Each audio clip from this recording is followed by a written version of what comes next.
Check. Oh yeah, shit! I forgot to turn on the. I forgot to turn on. Yeah, you have to change the server independently when you change. Like if you're using a different thing, then you have to if you're using a different server. So where I was using the sovereignty one the other night, I've had to reset it, and you have to put in a new link. It's not ideal. Why is that not working? Well then, So, yeah, Max, we have something new about presumably. Yeah, just I'm gonna ask my guys if you guys can just give a quick check-in audio. Sorry, I had an audio problem that I just had to fix. So if my chat could just confirm you're hearing me and Yamiks. Yamiks, why don't you say something kind to the boys and girls? Oh, well, little boys and girls, just watch that you won't get molested by the Catholic priests, okay? Okay, let's get down to the business, eh? So, for today's topics, I might as well go ahead, right? So first things first, the first topic that we have for today is obviously the one that is in the name of the streams, probably, at least on my end and one of those. But in any case, that would be the credits, the credit thing in general. I personally would like to just name it as an economy issue in the game, but well, is there an issue with the economy? Well, in particular with combat. Yeah, absolutely. That's what we want to talk about. No, it's not the only thing, but it's the primary cause of concern. Well, I think it's the worst. I think it's the worst place. I think it's the best example of. It's the easiest place to talk about balance issues and show. Just how screwed up the balance is. Yeah, it's not just us thinking this. It's something that That's right. I think we've all seen all over the internet. Whether you go to Reddit, whether you go to the forums, or whether you just look at the comments in our respective channels. It's something you see come up quite a lot. People commenting how low the payouts are on combat in particular. Absolutely. Yeah, I think a comment that illustrates this really well is that if you go out exploring in a Sidewinder, you can earn more money in a Sidewinder exploring than you can earn when you're flying a Corvette in combat. Just to put in perspective the simple facts I've collected over the years, and after making a couple of videos here and there, and actually testing properly with proper testing methodologies and so on and so forth, at least on my end, and XCGS, what the fuck is going on with your mic? What are you up to, XCGS? Oh, is my mic picking up something? Sorry. Yeah. What's it picking up? Sorry. For a second there, I thought that you were just masturbating with the fucking thing. I'm glad Yamiks said it. Someone needed to. No, I got interdicted, and I think my mic... So, look, is that good right now? Yes. Okay. Yeah. Sorry. My keyboard tray was banging into my mic stand, and I was getting interdicted, so I was fighting it off. Sorry, everybody. Sorry. Okay. Forgive me. Back to what Yamiks was saying. Back to the topic. Sorry. So, to put in numbers that people would understand. So, Road to Riches, essentially, just picking one of the websites that allow you to do the Road to Riches thingamajig. And Obsidian, by the way, you are muted, but just whatever. Anyways, so yeah, Road to Riches, essentially, you pick a ship, any ship will do, even the fucking hauler will do, and you go scan specific planets that are, highlighted by these said websites, that cherry pick a specific target, like water worlds, ammonia planets, and whatever else there was that paid highly. So, overall, in about an hour, on average, it doesn't matter, I tested it in like 1 hour intervals and in 2 hour intervals, and honestly, the results are really the same. And the pay really comes down to 13 million an hour on about average. And that doesn't matter whether or not you're going with a hauler or anaconda. Doesn't matter. Absolutely. Now, in comparison, we all, I think, maybe, at least I know that me and XCGS, we both have tested out the combat aspect of bounty hunting and the more lucrative sides of the bounty hunting in general, and have come up with more or less at maximum of 6 million an hour. Of course, that is increased to the wing, especially when you're going for the piracy zones, whatever they are. Piracy, that's beacons, or The threat 7, Yeah. threat 6 and 7 Yeah, whatever pirate it is, zones that's- with a wing can be very, very lucrative, it has to be not, said. uh, But absolutely still not, not, no. even though they can DJ? be, it's still nowhere near DJ? enough. DJ, it's not very lucrative. It's not. it's not. Well, it is I compared to simply- other combat. Okay. Yeah. It's that's the most I've made. The most I've made off of combat has been in a wing in a threat 6 or 7 pirate activity. Yeah. Now it makes sense. I'm gonna That's- trump that when we get to me, but keep going, Yamiks, because I got one for you guys. But yeah, essentially that pirate thing nets you at most, or well, at least I guesstimate more or less, about 8 million an hour, which is still notably less than Roads to Riches, which I was about to is say. 13 million an hour. I think you could make a bit more than that, but it's still not going to be enough. yeah. It's Okay, not let's enough. call Minutia. it just 10 Minutia. Let's million an compare hour it at to, best. especially when we're talking about that being a top level wing, yeah? Because in order to do that, you That's need right. a wing of engineered ships, yeah? So let's compare that to what else you can do in a wing. Right, now let's look at those trade missions that you can do in a... Oh, wait, you're making a lot more money there. Yeah? Oh yeah, I made And the almost honest 200 truth million is an hour. that, almost every other activity that you could do in a wing, especially looking at the exploration changes that you can now explore in a wing, Jesus Christ. Every other activity that you can do in a wing, and you're going to be able to mine in a wing as well, yeah? All the other You can activities are already. going to... You kind of can, yes, I agree. you already More stuff. There's going to be purpose to mining in a And wing. the point is, many of those other activities are pretty passive, aren't they? Yes, Very. there's no You risk. can more or less sit there and not do a whole Well, lot. they're also, the other thing that we haven't said too is all these other activities we're talking about are dramatically lower skill required as well, right? So it's lower. It's combat has the Skill highest and barrier. effort. Right, combat has the highest barrier of entry. It requires the most skill, right? It's got the highest risk, and on top of all of that, it dramatically pays the least. Right, so I mean, all around, it's just agreed. It's completely backwards, right? The most, and just to add something, Yanks, the most that I've ever made with combat, and it's kind of a little bit of a, call it a cheesy method. If you do Cyclops insta kills, where you need a minimum of 2 crates with Guardian Shard cannons. So 2 crates with Guardian Shard cannons can kill a Cyclops in under 10 seconds. And so the other night, a wing of us went and tested it, and we were able to make. I think if you got good and lucky with spawning of threat 5s, which they do spawn pretty damn fast, and you don't crash the desktop, because we definitely had that several times. You can do about 30 million an hour farming Cyclopses, right? But again, it requires 30, okay. yeah, seriously, it requires the unlock of the Guardian Shard cannons. You have to have those, right? You can do it in an Anaconda solo if you use premium reloads, right? Which the grind for that is huge too, right? So that's, to me, that doesn't really factor in that much. But still, even at that, right, which is pretty good money for combat, it doesn't come close to like what DJ was getting at. My group's been doing wing cargo missions, and we've easily been making 100, if not 200 million credits an hour doing it.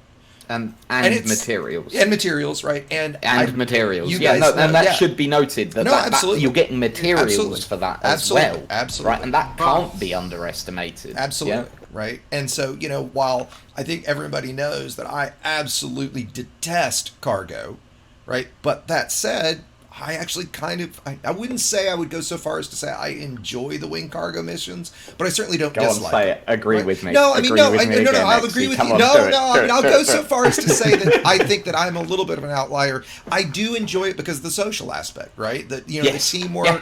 who's got this, who's going to get that, where are you, I'll get this, and you're getting paid for it, right? Yep. It's social interaction Exactly. with minor activities backing it up. Yep. And it is fun.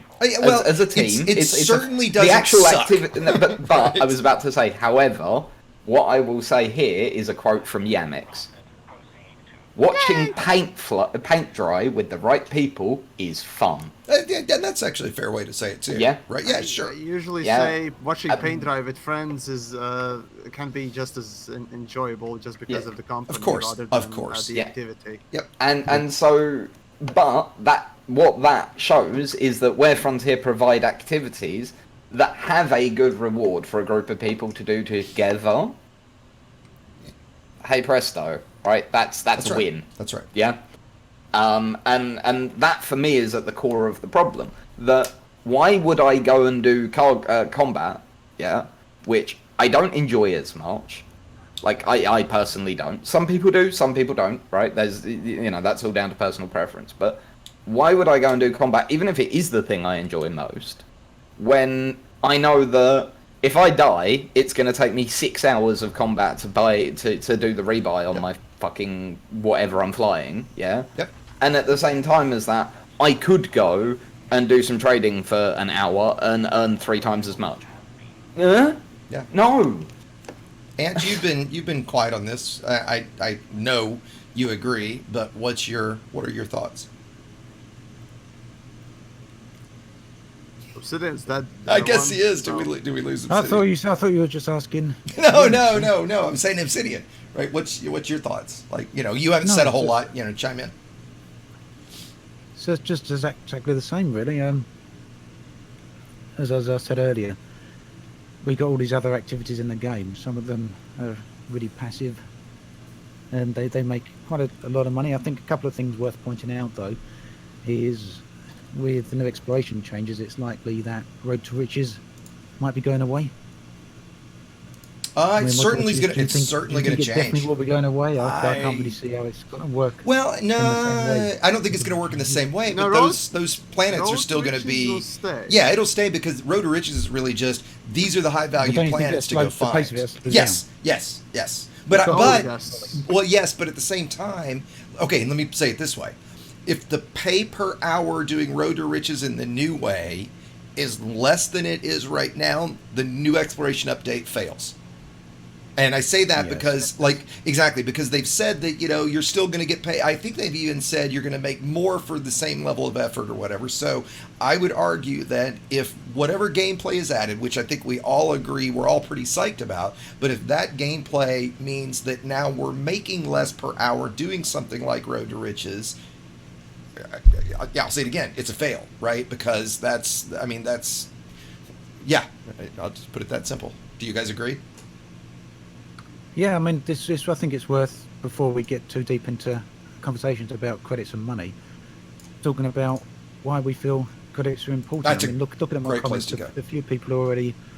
I saw someone early on saying, "Well, surely you do combat for the rank rather than money." I mean, everyone does things for different reasons, and I think some people listening to this, and even perhaps Frontier themselves, are possibly sitting there thinking, "Well, why is everyone so obsessed with the credits? We've got all these great activities in there. Surely I can answer that fun question to do. real quick. Just take this. I think it's worth. Yeah. Go on. Talking about that. Okay. So why people are obsessed about the money? Because the progression of the game really is literally tied to fucking money. Everything is. You want to go explore, you need money to buy the stuff that you need, and also outfit the ship and so on and so forth. Not to mention, of course, the higher get good levels of engineering that are often also required on all the aspects of the game as well.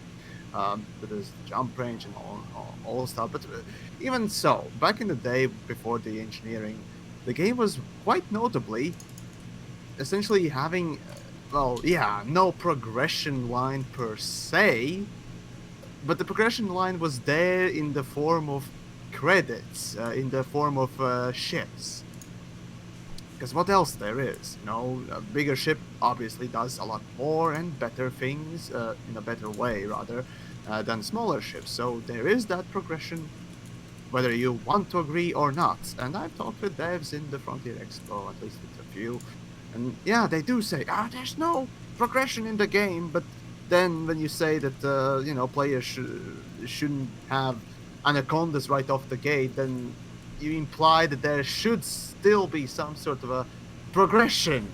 And I'm just scratching my head thinking, how does this make sense? I understand what you're saying. Yeah, new players should get the bigger ships. I call that bullshit, elitism, and so on and so forth, even though if you don't intend it, still, I get where they are coming from when they're saying that. And that's mostly because, new players don't know how to play the game or complain about dying because they don't know how to pilot a bigger ship or what else. Now, I don't fucking care. If a new player wants to go and get a fucking cutter, all the more fun and better for him or her or whatever. I personally don't like just say, there's no progression, because there is. Well, Every game in some way does. Can I?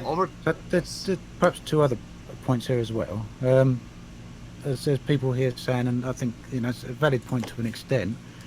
They're saying you don't need money for things like exploration. You can go and explore in a Sidewinder. But you need money, but you still need 1.5 million credits for an advanced discovery scanner. Yeah, and exactly. however much it is for a detailed surface scanner. Yeah, and realistically, an 2 million. upgrade to your FSD. Yeah, it's 2 But how many million people for are out there exploration exploring side. just for the sake of exploring? Like you point out, Yamiks, there's the element of progression. We all play, or at least I thought most people ought to play, to try and achieve something. Well, And reward.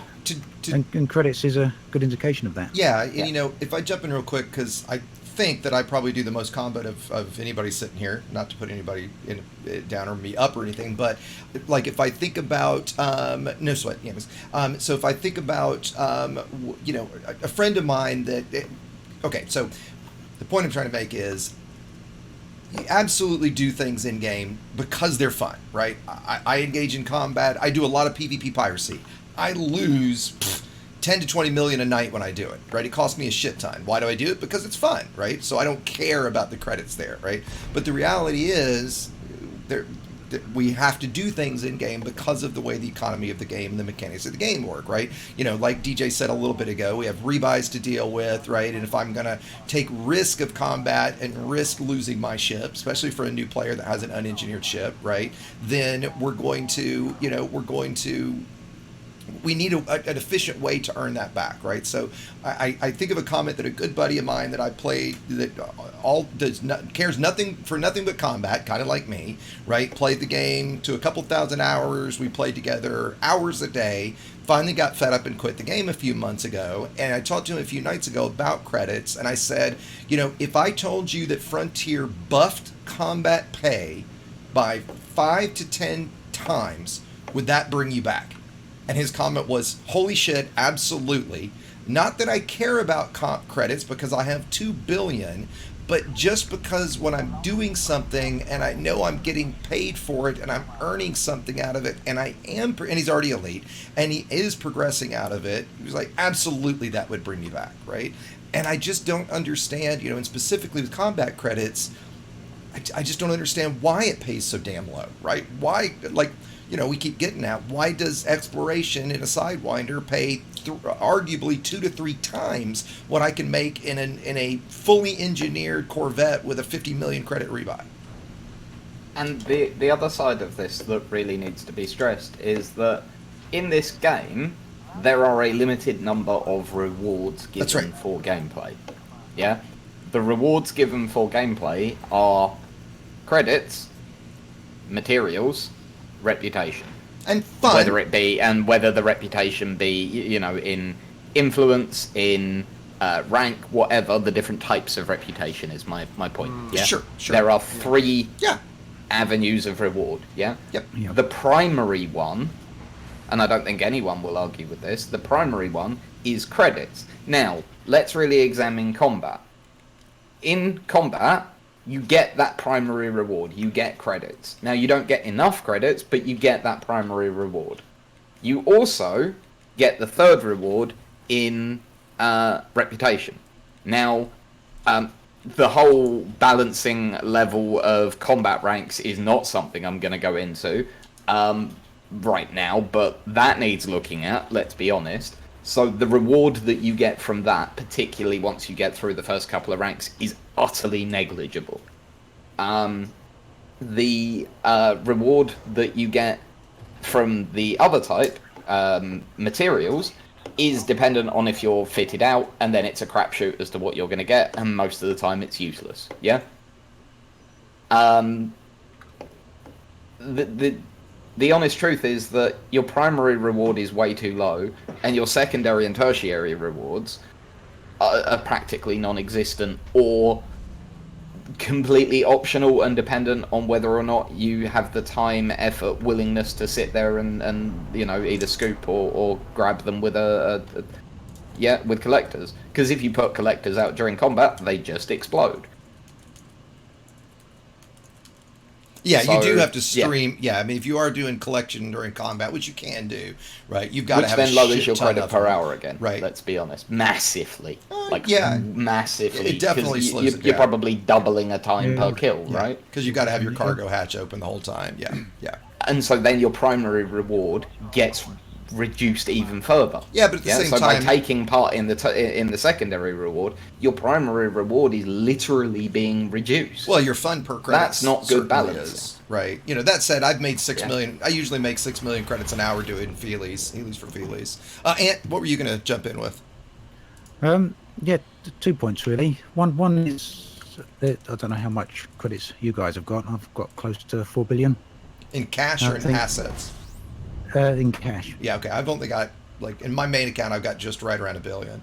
But I've got about 6 in assets. But a billion's a lot. There's people out there who struggle to get enough to buy the base Anaconda without even outfitting it. Absolutely. So I think there's probably a bunch of people sitting out there thinking, so, what's the deal? You've got 1 billion credits, or you've got 4 billion credits, or 500 million, or whatever. Why do you care? Worried about credits? Yeah, why do you care? I mean, you touched on it just now, but I mean, what do you think, Yamiks?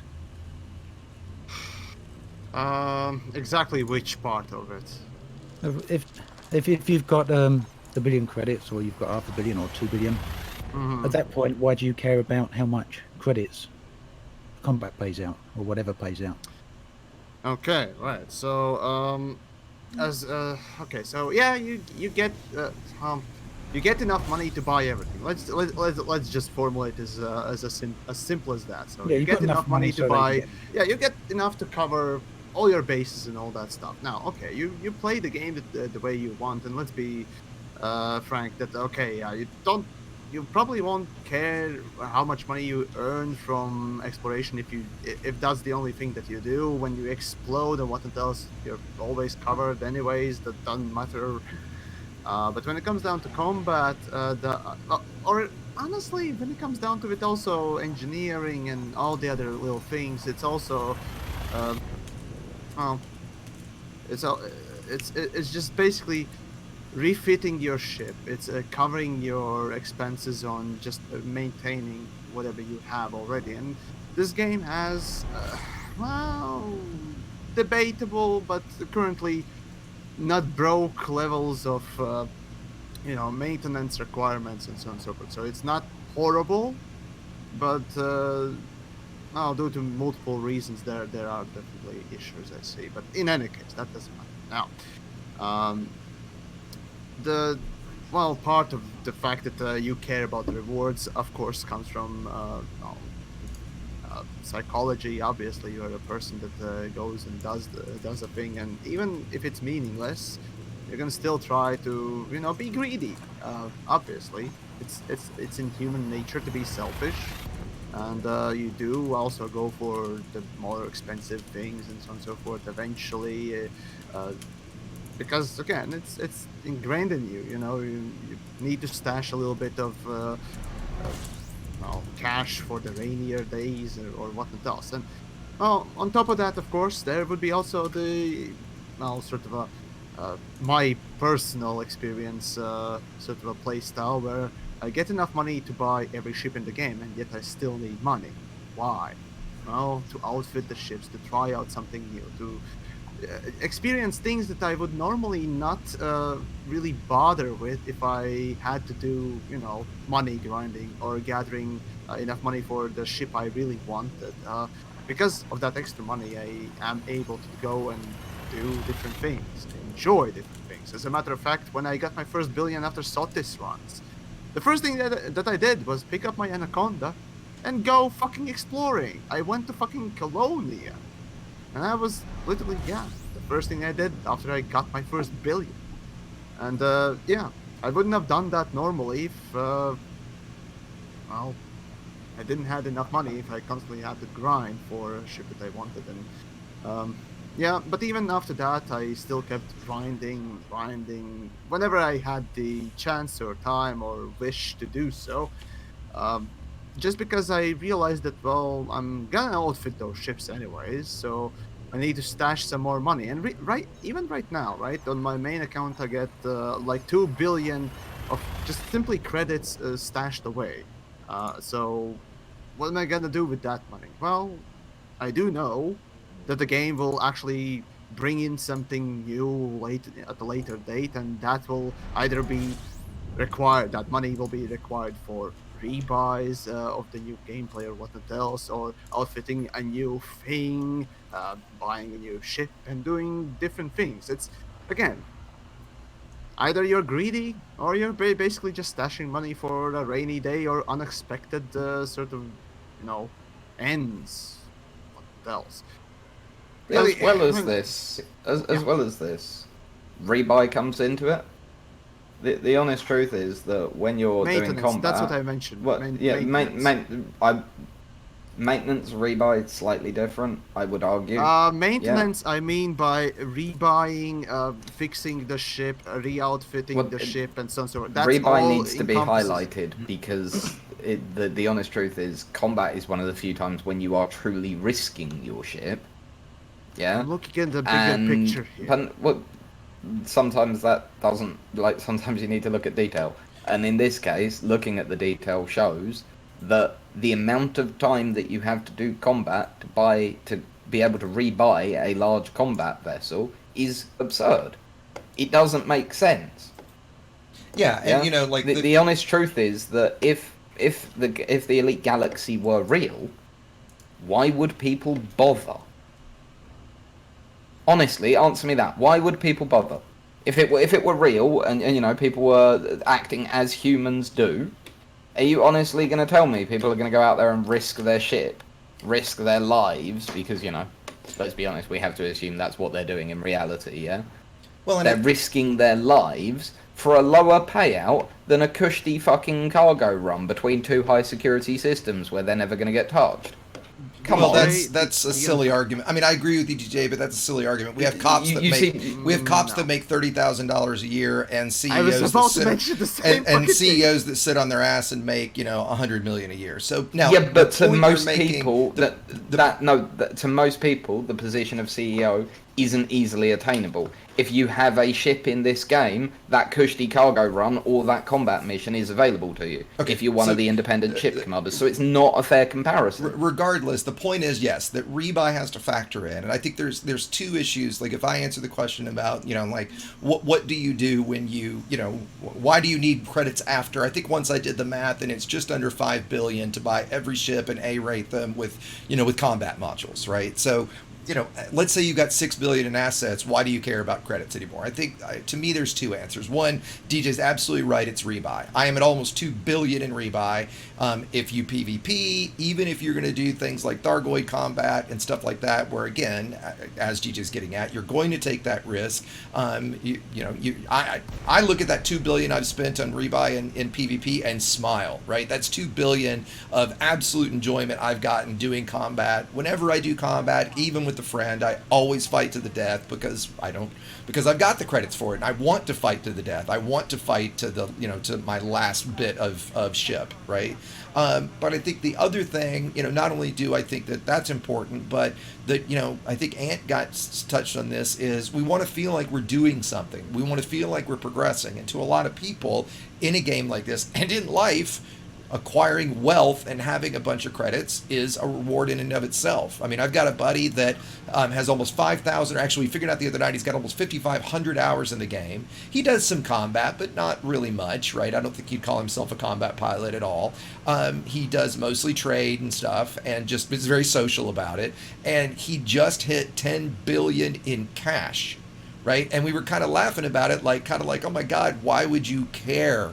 Right? Like, why would you need that? Well, to him, that's fun. You know, it's its own reward, right? So the fact that, you know, I think if he could earn that same amount of money, and a lot of people could, doing combat, right, which I think, let's face it, yeah, I think DJ's in the strong minority here as well. The vast majority, I think, of players, you know, play the game because of combat. It's certainly the deepest part of the game, right? And without question, it's the highest risk and highest skill part of the game. The fact that it pays, you know, by far the worst, I don't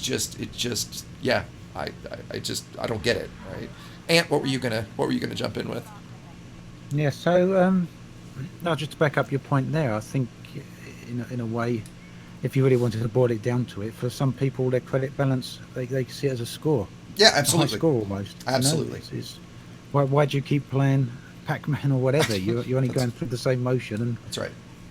You get a slightly higher score the next time. Well, that's, you know, for some people that's a large motivation. But I'd like to talk to you as well about reward other than credits. You know, some of the reasons you might do some of the activities. Now, just to underscore, it's not all about credits, but credits is a big motivation. Somebody in my chat pointed out that the fuel rats, they do what they do, go out, spend hours and hours to go out. Great example. Rescue people. They don't get paid for that. Great example. Just because of altruism or whatever else reason there might be, right? Has everybody here ratted before? Have you guys all done it? Yeah. It's and huge fun. Yeah, and that's a great example of gameplay. I haven't done it myself. Oh, it's awesome, Yamiks. You should totally go do it. Yeah, you should, Yamiks. But it's a great example of gameplay being fun enough that you don't care. Yeah, it is. So, Ant, sorry, you were finishing, Ant. Sorry, I didn't mean to cut you off there. Sorry, yeah. No, I think DJ's just going on to the same point there anyway. For me, with my other account, which was my original account, I haven't got much money on that account at all. All I went out to do on that was exploration. As soon as I got an ASP, I went out into deep space, and that's all I did for months. I wasn't chasing the rank, so I didn't scan expensive worlds. I went after the credits, so again I didn't scan the expensive worlds. I was out there looking for things that Stellar Forge generated, interesting planets, interesting configurations of the nebula and planets, and all sorts of things like that. So for me, credits very much weren't a thing there. But at the same time, I think you get to a point where you do want credits, and they are needed. They still have measurement, if that makes sense. Yeah, absolutely. Okay, so...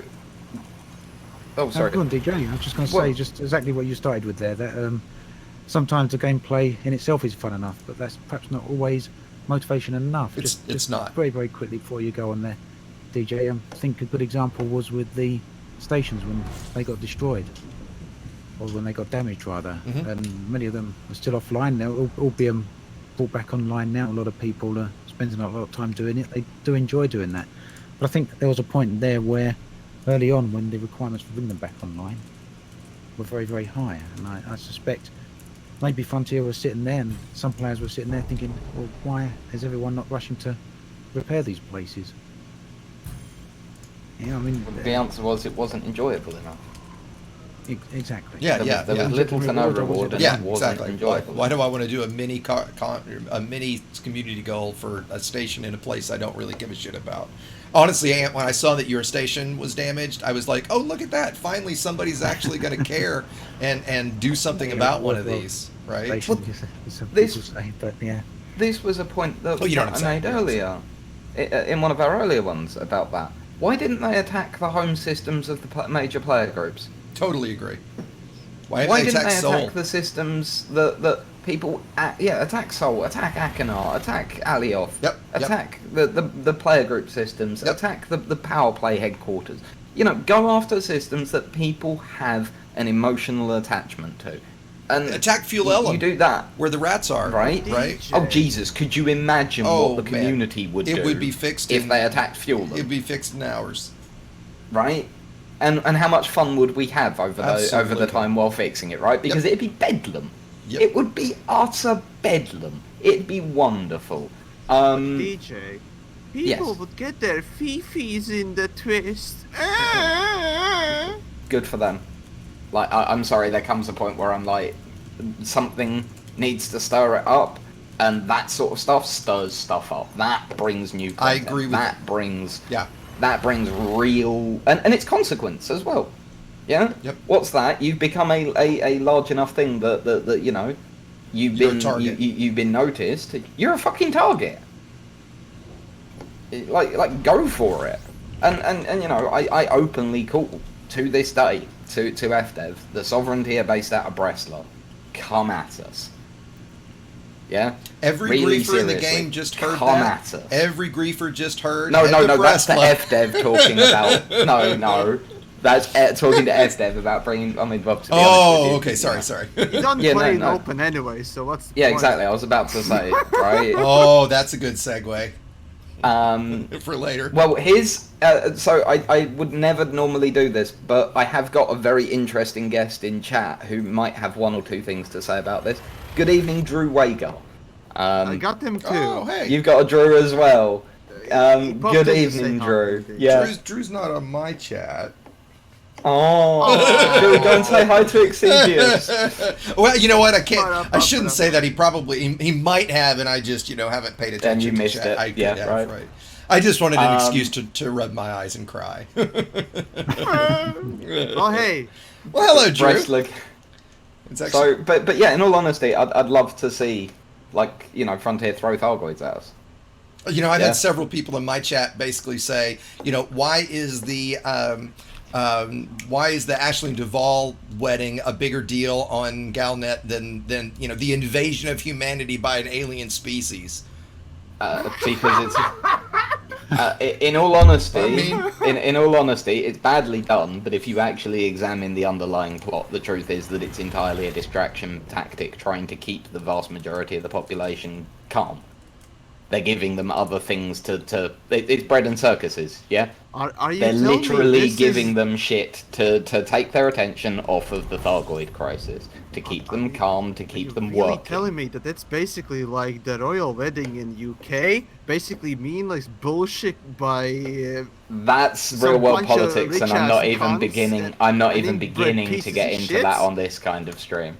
Aw. I'm not even not on this stream. No, If you want to talk about that sometime on stream, I'll do that. But that's not Creators Roundtable territory. I'm just saying that might be an analogy there. I think there are far better ones. But the honest truth is that when taken in that context, it makes sense. The problem is that Frontier have never made the context clear enough. Yeah? And so most people just look at it, why the fuck would you care, right? What's the point? Who gives a fuck? They're gonna get married, they don't get married. It's soap opera. We Right. don't give a shit, right? Yep. When you look at it as it's clearly the powers that be putting shit together to make sure that everyone's talking about that rather than the Thargoids, it makes a lot of sense, and it actually is almost clever. Not quite, but almost. Yeah? Oh, go. No, just going to ask, do you think some of the problem there with players not really seeing that side of it is down to Frontier not putting enough text on Galnet, enough context, rather little snippets, or do you think there's just not enough of it in the game? Does that information need to be fed back to the player? From a in better lore ways? perspective, Galnet writes them into a corner. It's their main distribution method of story, and yet it's supposed to be controlled by the powers that be, so we only see what they want us to see, so we'd never see anything on there about the mass conspiracy, yeah? I would argue that the one thing that Frontier could do that could allow them to do story a lot better would be to introduce like a dark Galnet, yeah? So that there was a place where stories... Like Darknet, yeah? Yeah, Where yeah, you yeah. can buy child labor, No, guns, that's not and what I'm. assassination. What I'm talking about is an information source that isn't controlled. But it's is about the the same idea. fucking thing! Thor, the dark web, yeah! The idea being that it would be stories that wouldn't appear on Galnet, yeah? So it would be the conspiracy nutcases going on about the fact that the club are controlling everything, and the stories about the fact that this is quite clearly a distraction method by the powers that be trying to stop you looking at the Thargoids. All of that stuff could be then put there, and then that's clearly in the forefront of people's consciousness, of people's thoughts, yeah? and that can easily allow them to provide context that just currently doesn't exist. That I think is a quite an easy step. And at the moment it just doesn't work. And so Drew just said about he suggested early on that Elite had, like in the previous Elite games where there were multiple different newspapers, that again would be a solution, right? Just multiple different news sources. It doesn't have to be a dark version. Technically you have the station news pieces. The local news pieces, but they're still through Galnet officially. Yeah. So yeah.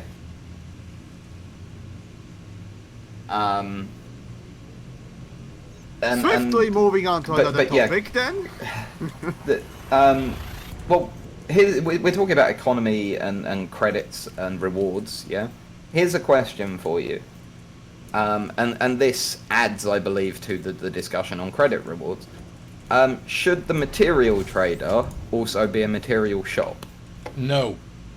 Absolutely. Never. Absolutely not. I can give you a good example of why not. Absolutely not. Do you want a rant or do you want?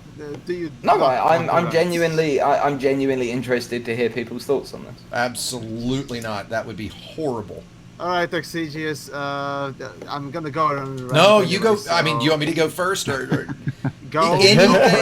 Anything around credits that affects engineering would be terrible, because the reality is grinding out credits is far easier than grinding out materials. So absolutely not. That would destroy the balance of it. I think what the biggest two things that need to change with the material traders are obviously the trading rates, specifically the 6.6 to 1 trade rate between grades of the same grade. Like grade 5 to grade 5 at 6.1 is absurd. 3 to 1, maybe you talked me into that, right? 2 to 1, absolutely, right?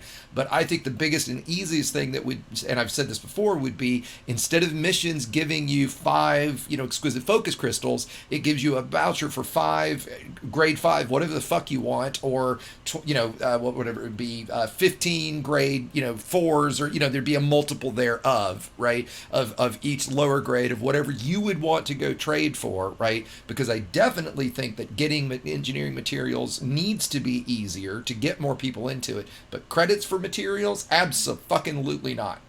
Now, Yamiks, I'm assuming you're going to agree with me. I fucking hope so. But go right ahead. I can't be well, I cannot be demeaning at this point. I just can't avoid being demeaning there. Sorry, but it's too shallow of thinking.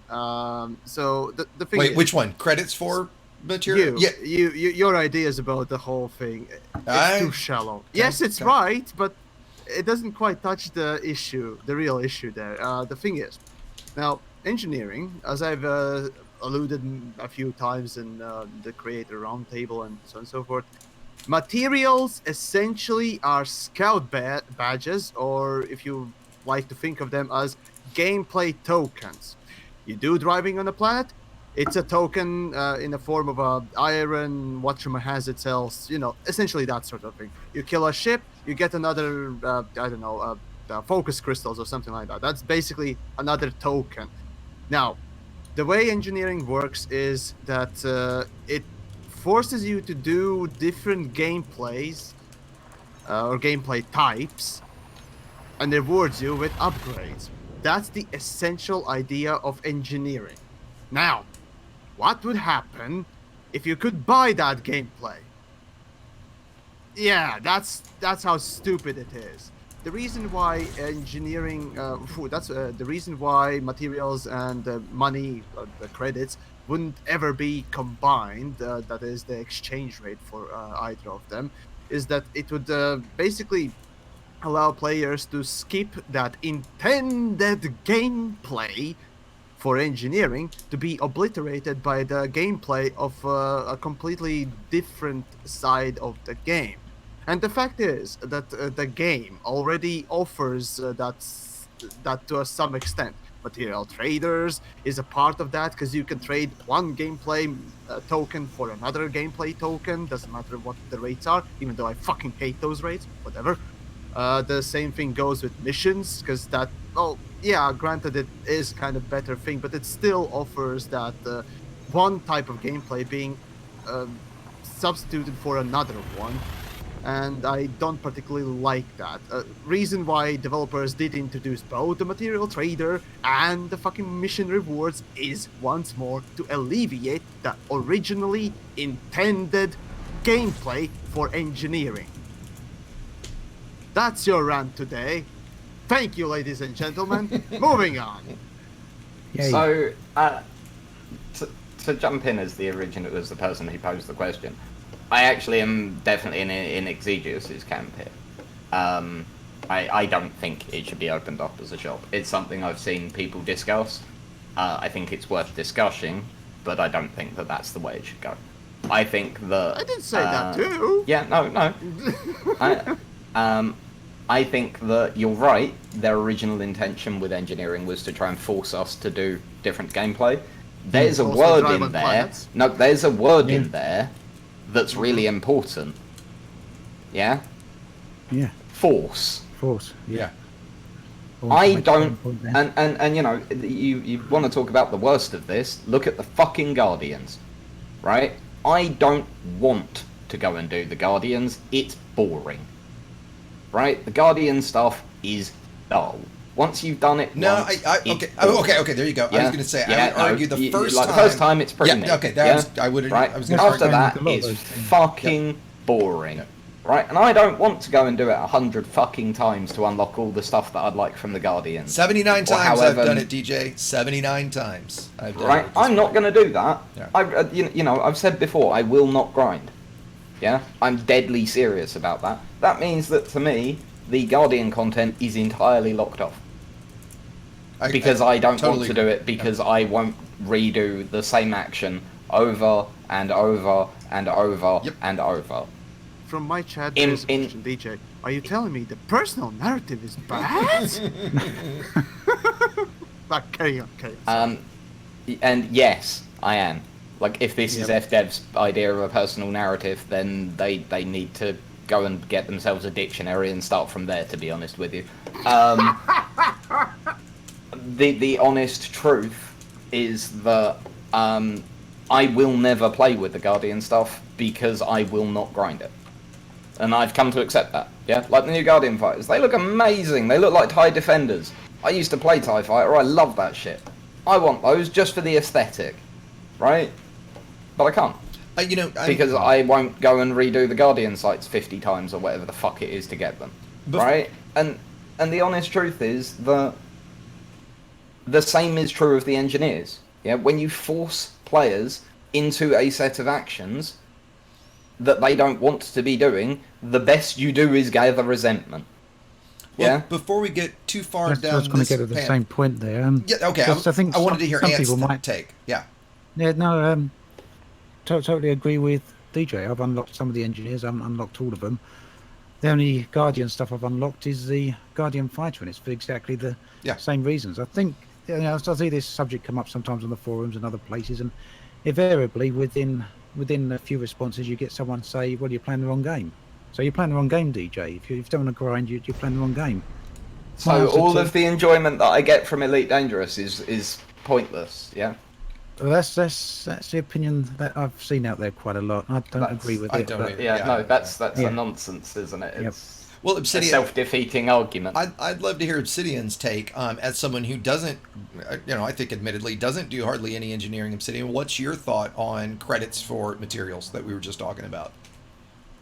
I probably couldn't give a fair comment on that because I don't do enough about it with it to Okay, that's fair.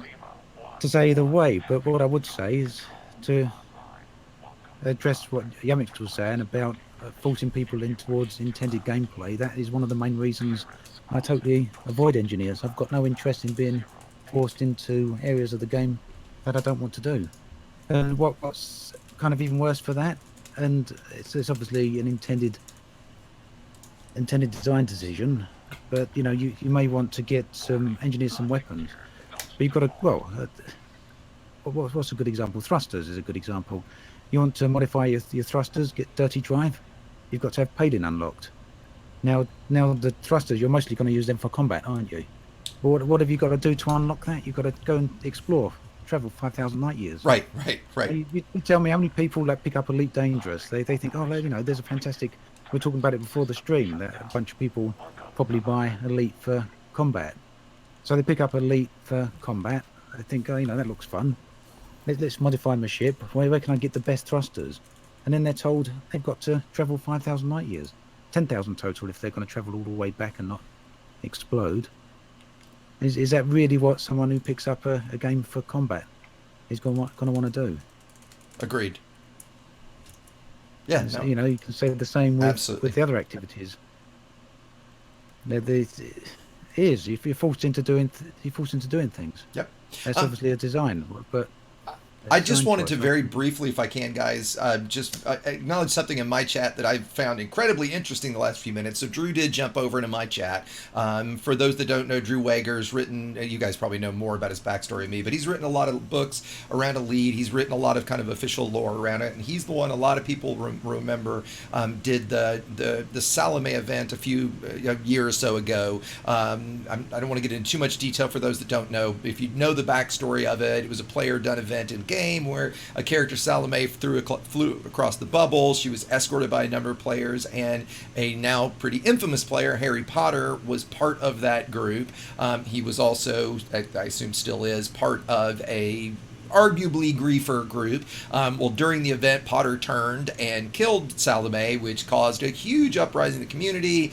Drew took, in my opinion, and that's why I'm bringing this up real quick, just because this chat's very interesting to me, took a whole lot of negative backlash about it that I think was absolutely fucking absurd, that it was directed at him.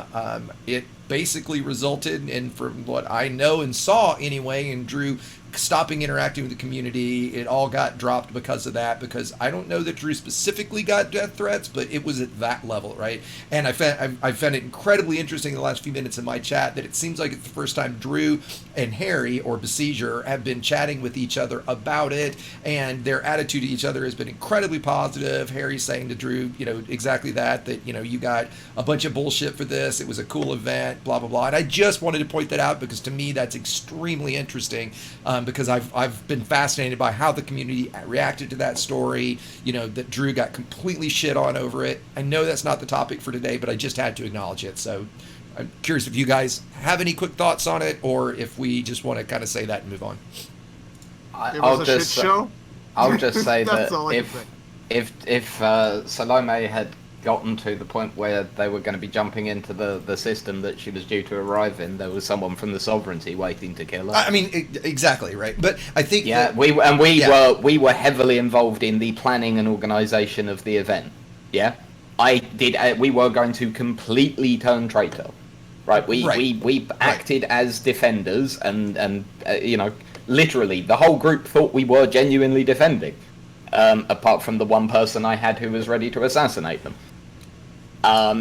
We were going to utterly do that. Like the assault that happened around that event was nonsense. Absolutely, it was complete nonsense. It was a great story. It was a great event. It drew in so many people, so much interest. Yeah? Right? Why people complained about it. It to me, this falls under the category of this is why we can't have nice things. Yep. And specifically that hate and a lot of that was pointed directly at Drew, and that he was in on it, and that he blah blah, all that kind of. It was just because the other quick thing for those that don't know is in the book Drew was writing, whatever happened in game was going to be written into that book. So written into the lore and into the story is that Harry Potter. I don't know if he actually called him Potter or Besieger, but Harry was the one that murdered Salome, right? Besieger, for and Drew just said in my chat, it was covered in more of the gaming magazines online than anything else related to Elite Dangerous in 2017, and that is exactly that is absolutely true. So, again, sorry to steal the conversation. I just I've always been fascinated by this story, and the fact that little chat just went down in my Twitch chat, I thought was great, and I just wanted to bring it up. If you guys don't have any other Yamiks, I don't know if you guys have anything to add in, or your thoughts on it, or if we just want to move back to credits, take it to open versus private stuff. And he was Besieger in the book. Yep. to actually continue this conversation because you just basically killed it. Sorry, okay. I wasn't the one that killed the conversation. Sorry, I was. I just had to. I'm sorry. That was just too interesting to me to just let that go in my chat in just a little bit. I just really wanted to acknowledge it in some way, right? So, Ant, if you don't have anything to jump in real quick. No, go on. Okay, great. I'll take us back to it then, and I'll be quick with the lead in. So the other thing I think we want to discuss today was open versus solo, and I think specifically about, in my mind, when it relates to things that affect the world of Elite, and I don't want to get into the whole is it not an MMO argument, but that aspect of the game. And so specifically, I would be related to power play and community goals, right? And I'm going to be very brief and then let you guys go since I've been yapping. But my thing would be that I think that community goals, I'm fine with them being open, private, and solo. I think there should be, in my opinion, a doubling of profit if you do the entire if you do an entire run in open. You buy the cargo in open, you fly there in open, you sell it in open. You never log into solo with that cargo in your ship. If you're going to take that huge extra risk of going into a community goal system in open, and they are probably, I would argue they are the most dangerous systems in the game, unless there's a gold rush going on, that you absolutely should get extra pay for that, right? Because otherwise, why would a trader do a community goal in open? And I would argue that power play, any of the BGS stuff, I don't know that I would go so far. I mean, I actually would go so far as to say it should not be effectable in private or solo. But maybe I would say, because there are guys that really do want to play solo, that they want to have some impact, it should be a tenth, a half at most. Again, there should be a huge buff of doing it in open. I think we have to have. So well, Exceed. Well, I think we have to have open and solo. We still have, Ant and I were talking about this beforehand, that at this point, we absolutely have to have private and solo, because it's just if they took it away at this point, that would be, there's no way that would fly, right? Right. But so yes, so well though. Show us all where you're wrong again, DJ.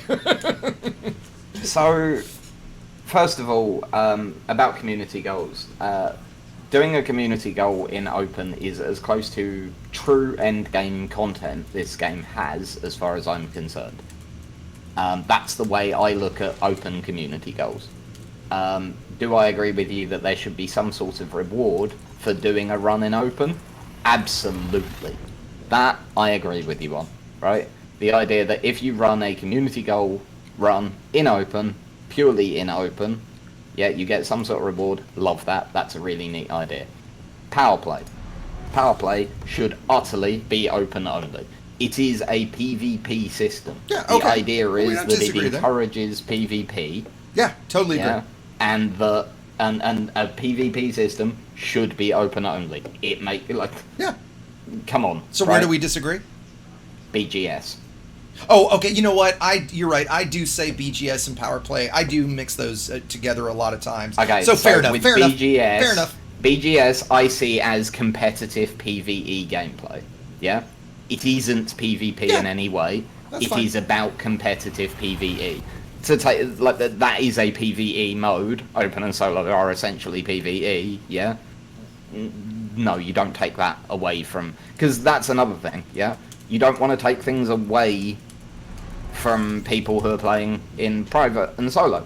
One of the main issues with this, and this I genuinely believe should be taken into account with any discussion that involves this, is that one of the main reasons solo exists is because you can play it on the most toilet internet on the planet. Sure, and yeah. And I literally know people who have sat in hotel rooms and played it on mobile internet. Yeah. And for people whose internet isn't that wonderful, that means they can play Elite Dangerous. Yeah. I mean, I literally know somebody who got partnered on Twitch on upload at a speed of less than a megabyte, and had to play solo. He could only play Elite in solo. Yeah? Megabyte as in megabyte or Oh, megabit or something? Megabit, sorry. Yes, I apologise. He literally couldn't have played Elite Dangerous if solo didn't exist. And so that has to be taken into account. There are some people who simply don't have the choice. And taking things away from those people isn't a great thing. Yeah? So that I think that's something that should be taken into account whenever discussing open solo, all of that sort of thing. Yamiks, Ant, what do you guys think? Who wants to go next? And you haven't Yeah. said anything. I'm Yeah. gonna go last in that case. Yeah, okay.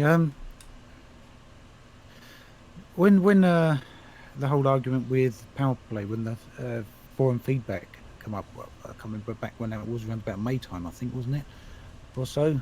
And there was a massive uproar. A lot of people really did support power play, either going, well, most of the support seemed to be for power play being open only. A lot of people also thought perhaps some sort of open buff, if not open only. But either way, there should have been some sort of change. I actually put a poll up on my YouTube channel. I don't know if you guys saw it, but it got 7,500 responses. Wow, I didn't see it got that many, but yeah, I saw it. Yeah. Yeah, in total, it was, I can't remember the exact figures, but something like 50% of people wanted open only, and then 28% said a buff, or it might have been vice versa. But either way, it was about 3/4 of people felt there should be a change. Yep, and I put up a poll that was the same, and I got the exact same response. The About exact same 3/4 breakdown. of Yep. people. Yep. Yeah. So yeah, there's obviously a lot of support for it, and I totally agree. I don't really understand why, when power play was designed as a PvP incentivized component for the game, that it was then marked down that people could more or less, I don't want to say the word because people are kick off a bit, but it essentially be abused through using solo. No, I think that's. I mean, I think that's a good word for it, right? So, yeah, I'm all for power play being modified. I don't know now if that'll happen. I don't know if you saw either. There was a post, I can't remember if it was from Zach or who it was from Frontier, but someone asked about the power play feedback that come up. Yep. When I think it was Will actually, but yeah. Was it Will? I Someone think from so. Frontier posted I that. think so. It's not coming in chapter 4. And It that doesn't is matter correct. who posted Yeah, it. exactly. Yeah, Basically from the it's team. definitely someone from right. Frontier anyway. Right. But yeah, but essentially it's not coming in chapter 4, and the impression I got from that post was that it was never actually fully intended to go ahead anyway, and they were just putting feelers out to see That's what I got. thought about it. Yeah, that's what I got out of that. And Yamiks, as the comments in my chat are, Yamiks is a hand grenade and a pressure cooker right now. What's your thoughts? Nah. Perhaps you expect me to just go on some sort of rant, really. That's what they're waiting No, for, not buddy. really. That's what they're waiting for. I already gave a rant today. Jesus, let me go for once, eh?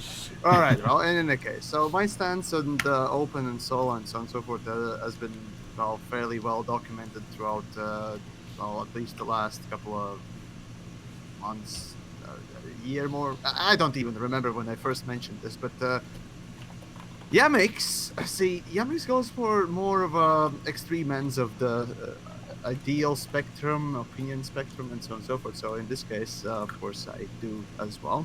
I do want, for example, engineering being completely torn down and rebuilt from the start, because let's be honest, to rebalance it, it's gonna take a lot of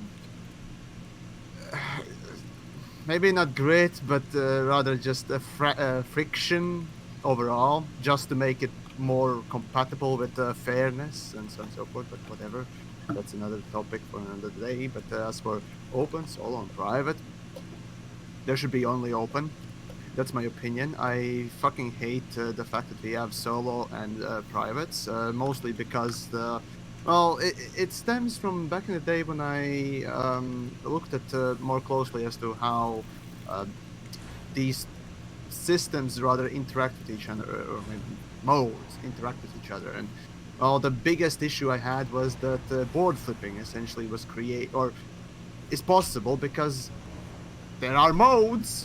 Simple as that. You take away the modes, board flipping goes away, and the game becomes more less gameplay breaking and more, what would you people like to say, immersive. But There's Yamiks. certainly, but no. The main thing about the reason why I want open only is that solo doesn't make sense. It's basically a small band-aid over the failed offline only mode. Private is essentially solo but with friends.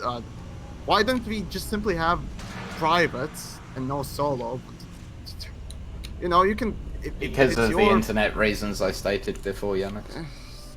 It's fair, but realistically speaking, this is an online game at this point. It has been, well, an online game. Yeah, but it gives forever. access to those people with bad internet. That's a cool thing. I don't care.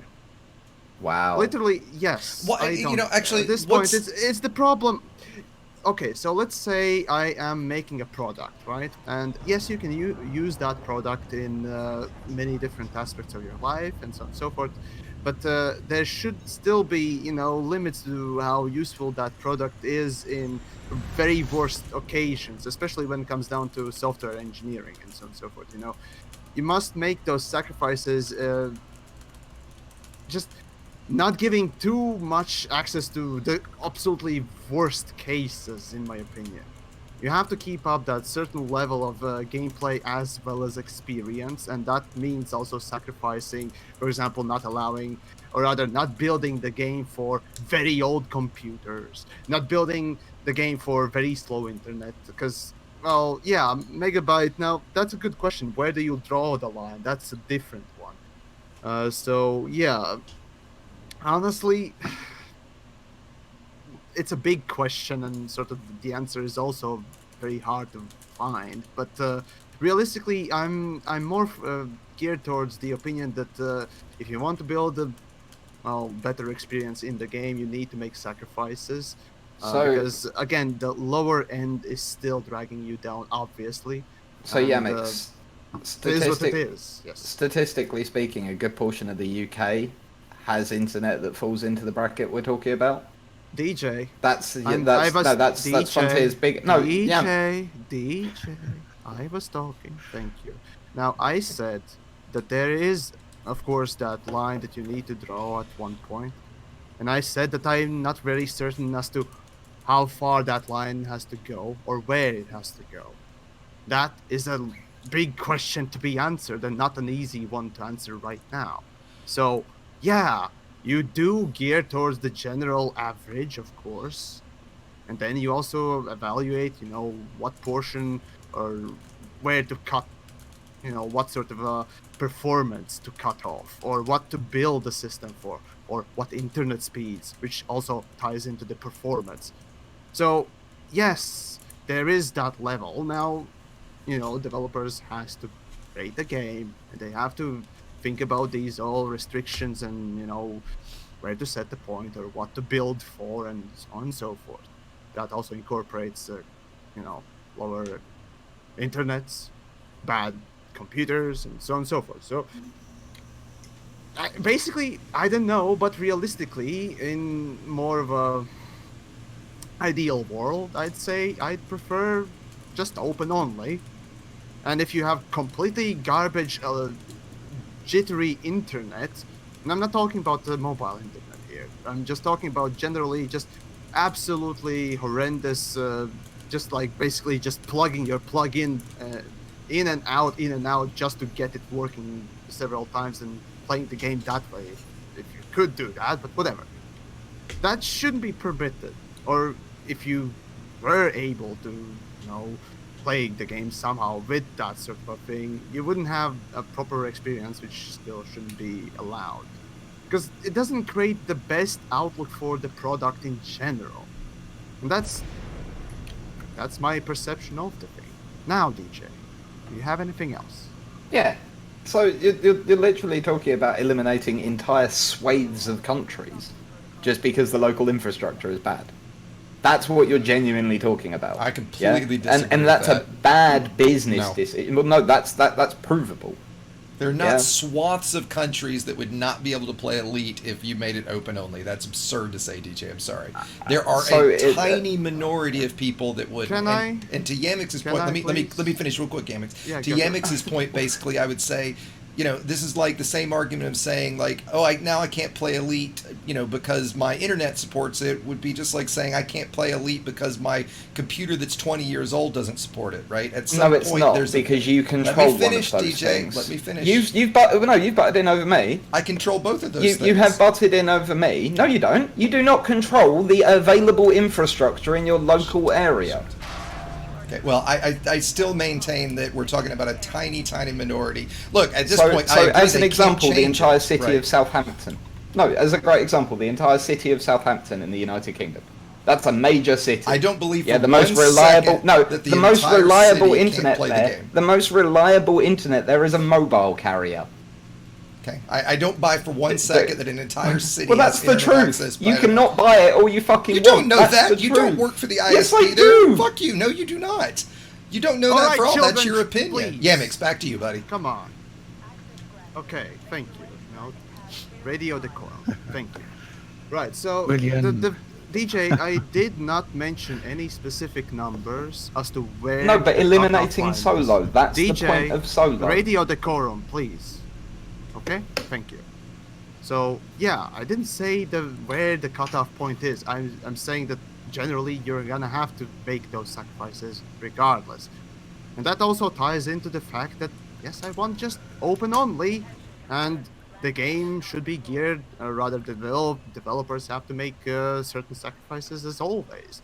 This game is unfortunately always online with multiplayer dedicated stuff, and yeah, there is of course that certain level of bandwidth coming in and out, and that is the minimum. Regardless, that does sort of obstruct some people from actually playing.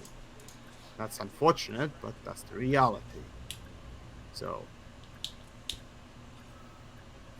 the point was I want open only because that would eliminate quite a lot of issues in general. Oh, don't get me wrong, but that's a development choice you need to make at the beginning. You couldn't add it. You couldn't do that now.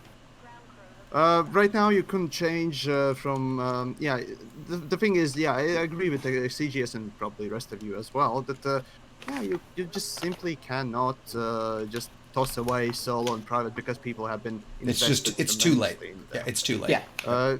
It's ingrained, just like engineering is ingrained. And while I personally wouldn't have any problem saying, okay, I'm fine with you taking away all my engineered modules and all my gameplay time and effort that I spent in it, if that would mean that I get a overall more balanced and more thought out game feature, I would be fine. Now, a lot of people, especially on the PvP side, probably wouldn't be enjoying the fact that now their effort that they put in the game and time would be completely annihilated with basically no, sort of reward for their time as a compensation. And that's the issue. I tend to go for more extreme ends of opinion, and I tend to represent that. So this is one of mine, and hey, if you if you disagree, that's fine. I understand, and to a point, I agree as well. Yeah. So Exegius, I killed a No. Exegius has said that he's getting questions about what the difference between BGS and power play is. Yeah, I did. If you want to answer that. Yeah, no. BGS is when talking about the state that a system is in, i.e. things like outbreak or boom or bust or war or civil war. What is BGS? BGS, background simulation. There you go. Yeah. Probably should have started. That would. Yeah, you're quite right.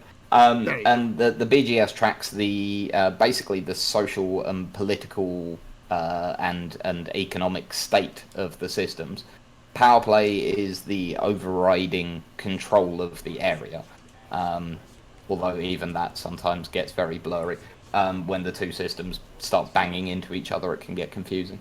But essentially, the idea is that power play is above BGS, is the idea.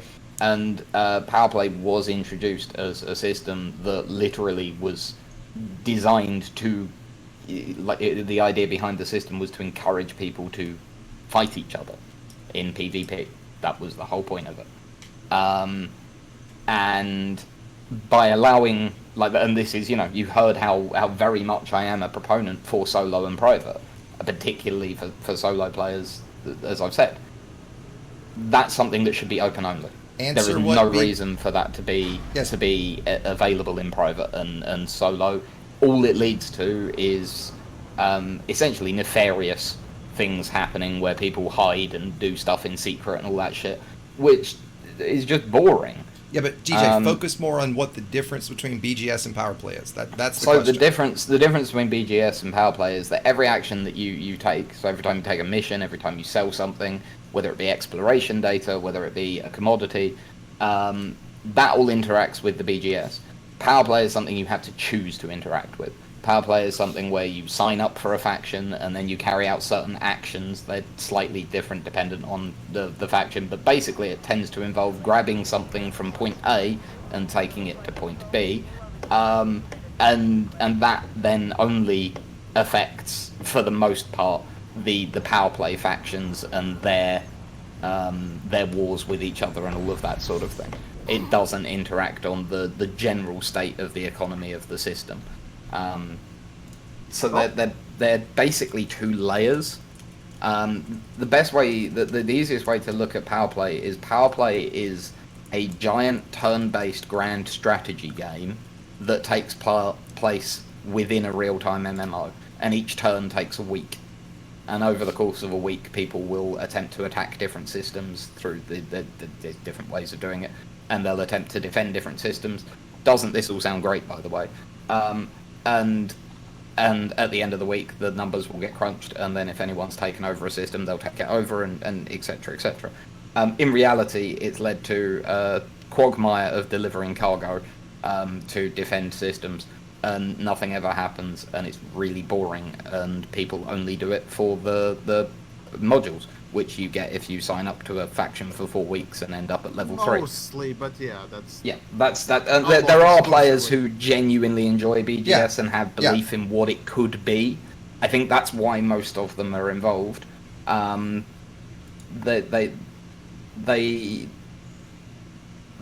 of the people who are involved truly believe in what this could end up being.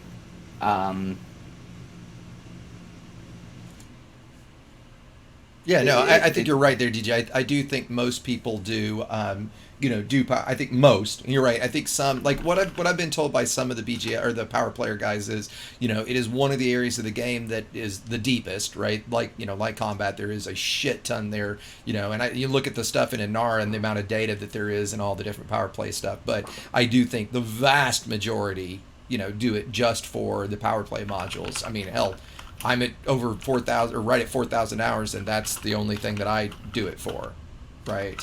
And yeah, you do power play, then you just I know. I mean, a tiny bit, but I do it for the modules, right? And in fact, somebody just made a good point in my chat, and you just started to segue there, Ant, which was you've been quiet here on this for a little bit. I guess what's I was going to get the same thing there with what we're talking about. I've lost track even of what we're talking about. Everyone shouting. Well, we started talking about that was just answering the difference between BGS and power play. Yeah.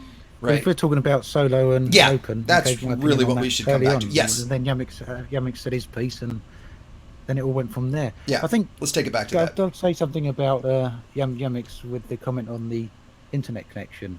I think related to that, we could say something similar about lower spec computers and consoles. Consoles often it's get the same comparison, really. It is. Again, yeah, it is. Internet connection partly is part of your computer's ability to process things and so on and so forth. Although I think, unfortunately, that's not really within your control. So oftentimes, it's the internet over in the UK is pretty crap. I don't know if it's the same story most other places in the world, but we got a pretty poor deal over here with a lot of it. So America too gets quite a lot of shitty networks. Yeah, America too. But I mean, I think it's a similar comparison to say about consoles in a way, even though kind of that's in your control. But yeah, when you look at the what was I saying? You've thrown me, the yelling just screws Obsidian, doesn't it? If we go back to damn it, sorry. Elite Dangerous before Open Solo Internet, that's where you were going. No, not so much that. Okay. Just Yamiks making the point that the game kind of loses certain functionality when you've got to aim the game or design the game towards certain levels of computing power or functionality, whether that's internet or otherwise. And I think that is a valid point. It's not necessarily a fair point in everyone's eyes, but I think it's a valid point. And the point I was just going to make related to that would be unrelated to solo and open, but it's the same point with consoles. I think, true or not, but in my eyes, Elite was going in a certain direction up until the point it was released on Xbox, and then it hit all sorts of problems. Maybe just be coincidence with timing. I've got nothing against the game being on consoles, but just just an observation. Things changed when you've got to make the game fit certain specs. I think that's a valid point. So That's all I want to just say. that? Oh, Yeah, okay. done. Yeah. Yeah, to continue from Obsidian there, I did wanted to mention basically, my argument there could have easily been summarized as thusly. An art that Elite Dangerous can be considered. I do consider games as art. So basically, a piece of art an artist has created to be viewed in a specific way or made in a specific way. So yeah, that experience that a piece of entertainment is supposed to give the viewer or audience is crafted, and well, you have to know where to put, or rather how to make it, or rather what you have to sacrifice, and really that's it's essentially the experience that has been crafted and should be upheld rather than including every single one. Otherwise, if you really wanted to include every single person, then of course there's the offline mode. There's of course the super low spec PCs, and how you can't even go far back enough, because again, Linux, right? Does the Linux actually have support for Elite? I think it did. Did it? I don't think so. Steam just got Linux support, but Elite doesn't work on it yet, from what I've heard. That's too bad. So again, Linux is another thing, right? So yeah, you have to make those sort of sacrifices and decisions on on what sort of experience you want to grant the people that are able, view it and experience it. So yeah, and partly of why I want open only, because solo and private, in my opinion, are just ruining, overall game's potential sort of MMO aspect. Because at this point, really, it is MMO in some way, or at least online. Well, so if Yamiks, it's online, then if I can ask you, go. I know I got a question for you. No, I got a question for you then. Since okay. you have been the most staunch that it should be absolutely open only, which I honestly won't go that far, and it's because of the question I'm going to bring up, and for everybody, I'd love to actually specifically hear Ant's thoughts on this too. Is how much do you worry about if it were completely open only? How much do you worry about griefing being that much bigger of a problem? I think I've made my thoughts there clear, but yes, what do you? It would be a massive issue. Now, the same thing comes along the lines of you have to craft the experience of an art piece, or again the game, or any entertainment piece, of course, and you have to make sure that experience for at least the majority is good. So that also goes into the griefing. How much the game allows griefing as an aspect of a game. You have, and right now, if we say that suddenly we just lose solo and private, it'll be pretty bad. It'll be fucking pretty bad. Yes, because realistically speaking, the crime and punishment is a complete failure in most aspects, if not all. And there's very little protection going for players, like no fire, absolutely just preventative, no fire zones, like just completely hard lock the player, right? Or invincibility zones, and so on and so forth. The game, unfortunately, Elite is not that thoroughly thought out to protect the players against other players in that sense. And it's nice to see that Braben, when he talks about PvP and griefing, he smiles and laughs, but realistically speaking, there is a big issue with the fact that even protecting from themselves or NPCs, the game doesn't often do the best job. So yeah, and again, I'm comparing this to other similar games that have online features and has open. So DJ? There's two issues with for me with PvP. One is the one that everyone goes on about the most, which is that, like you've just said, I don't need to rehash it too much, but the crime and punishment system is broken, and you can murder people with impunity and basically get it doesn't do anything to you. The other side of it is that when you kill somebody, you don't get anything for it. Lulz. Literally aside nothing. from aside from your own personal narrative, enjoyment, personal narrative, there's nothing. That's personal true. narrative. Yeah, right. I was about to say. Sorry, Yeah, sorry, right. DJ. But there's no reward. I'm sorry, you just killed another player. Yeah. There should be a reward to that. Can you name another game that allows player versus player combat that when you kill another player, there is no reward for it? Now, I agree. Like, if you kill someone else in an MMO, you get something for it. Oh, I was about to say rewards, RuneScape, but in RuneScape, there's actually rewards like the gear and shit. Yeah, right. Yeah. Do you see what I mean? In Warcraft? I'm not sure you do. You? It's Oh, I don't since I've know. played That I honestly don't know. Warcraft. Eve. There.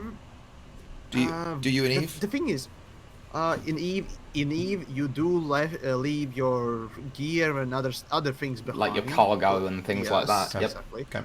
In Warcraft, what plenty of people already can be pointing out, but there are special PvP arenas that are again for PvP purposes and with your gear and so on and so forth. Apparently, you get CQC honor could have points. been, but whatever. And of course, there's also additional little details that I've forgotten. Sorry, Valve and players, but I've forgotten. But you know what I'm talking about. There are plenty of little details that come along with just going to enemy starter zone and even just killing things and what else.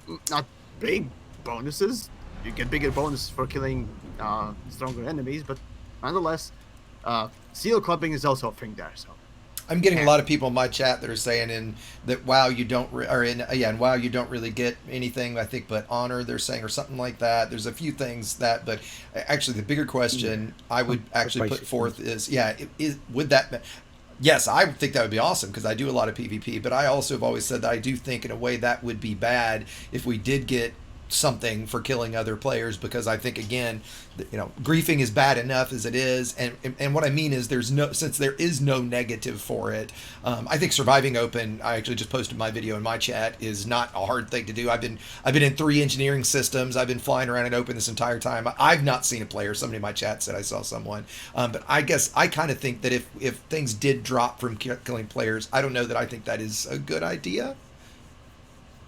Ant? It doesn't necessarily. Oh, sorry, Ant just had his hands up, and I jumped in. oh, I apologize. Sorry. Yeah, and I cut him off too. We're talking about PvE. Well, yeah, PvP. That's wherever you were going to go. Yeah. Yeah. That's why I didn't know if you'd finished saying what you wanted to say. Yeah. No, please, please.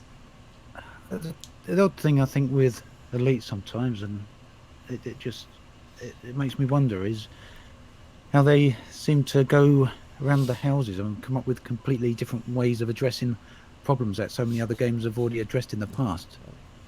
I know Yamiks is not in favour of it, but some people here mention flag.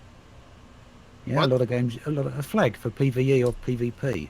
You just flag yourself that's if you want to be an PvP, interesting yeah? idea. That's okay. Oh, I'm on I've Yamik's seen side. I've seen it in I a couple of PV. I've seen it in a Some couple of games it MMO works, games. other games indeed. it don't. It works reasonably well in Black Desert, although I know some of the people who are really heavily into PvP and that will. Well, then again, I don't know if you know much about Black Desert. When you get to a certain level in that, I think it's either level 50 or level 51. I can't quite remember. You basically get a message come up telling you that if you want to progress past this level, you'll automatically be flagged for PvP, and basically there's no way to turn that off. And what happens then? You can get attacked. You don't have to retaliate, but you can get attacked, and if people kill you, they take a karma hit. And it gets to the point where if their karma's so bad, then they can't use services in the cities. If they go back to the cities, they'll be run out of town, and they have to wait for a time for that to come down. It's something similar to what we've seen Frontier talk about. And what game did you mention, Ant? That's Black Desert. Okay. Black Desert Online. But then on that, the funny thing is that the griefing sort of goes around the other way, because you get players who don't want to PvP. They go out to in the way it's set up in Black Desert, it's a little bit like in Elite, in the way you've got all these conflict zones, different combat zones, or because it's a smaller game, there's only a set number of these, and so it's possible to clear a combat area, a PvE combat area, quite quickly. You get money for doing that. You get other drops, so people are farming that area to try and get whatever they want to get. But a player or a group of players may try and claim that area for their own. There'd be a number of instances.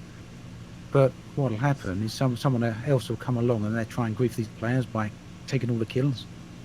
And they'll keep doing that over and over and over till in the point the other group will get annoyed, they get peed off, and they'll kill you for doing it because they want their area back. And obviously they take a karma hit for doing that. So then what happens is there's the player who's not a PvP griefer, they're just been a wind up, they've been annoying, they go straight back and start doing the same thing over and over and over again. And then the other players that kill you again, they take another karma hit. And this cycle just keeps going over and over and over until the people who are originally in that area either have to give up or take so much of a karma hit that they basically can't play the game fully for a while. So there's kind of other ways around it, but pretty much no matter which way you're going to go, someone's going to find a way to abuse it. Yeah, and I have a question for you. So, in general, I definitely think the idea of a PvP flag is a bad one. But thinking about the mechanics of that, where I think that's a bad one specifically for me, is how would you see something like that working for PvP piracy? Right. In other words, if you don't turn on the flag, can I not PvP pirate you? Like, how you get what I'm saying, right? Because then, well, yeah, it depends. Different games use it in different But no, ways. what would you propose for Elite? How would I propose it? Yeah, exactly. That's what I'm getting. You specifically. Yeah, I don't know. I'm all right with the way it's set up at the moment, an open solo. I do know that originally, a long time ago, probably back in 2013, there was discussions on, I think it was on the design discussion forums or the design decision forums, whatever they call it, where they were talking about having transponders in Elite. So effectively, I don't think, as far as I recall, I can't quite remember it correctly because this was, this is going back about 5 years. But as far as I recall, it wasn't so much as a PvP, PvE flag, but what was going to happen is that if you switch the transponder off, you'll show up on people's radar as a solid icon rather than a transparent one. So basically, other players won't know you're a player. So they can still attack you, but they won't know you're a player. Yeah. Okay. Like, in other words, I just see You look like an M. Yeah. I see a type. Yeah. No. I mean, DJ, you were saying exactly what I was going to say. You see a Type 7, and it's there's a cargo ship, right? And you attack it, and then you find out it's a player. You'd find out after the fact, Right. or during the course of the fight. Obviously, if they're good at combat and they're better than an NPC, then surprise on you. Yeah. I think for me, and then I'll let DJ go. The only negative I would say to that is, I have no interest in trying to pirate an NPC because they're fucking boring. I want to pirate a person because I want to interact with a human, right? So that's yeah. I think that was the gist of the way the conversation went back then. Probably one of the main reasons it didn't actually happen. Implemented, I guess. Yeah. But the point really is that there's a lot of other games out there that have come up with a lot of other solutions, and I just wonder why Frontier try and reinvent the wheel with some of these things rather than build upon what's already someone else has already done. That's been proven succcessful. Some of these games have been around for years, and certainly, yeah, some of these games have been around for a very long time, and they got no PvP PvE model is ever going to be perfect. The moment you start putting PvP in a game, you're going to start causing problems, whether it's balance issues or whether it's griefing issues or whatever type of issues it is. You're always going to have issues, and no solution you're going to come up with is ever going to be perfect. But the fact is, there's a lot of games out there that have working solutions, and some of them are pretty good. So, I have a contentious opinion on this.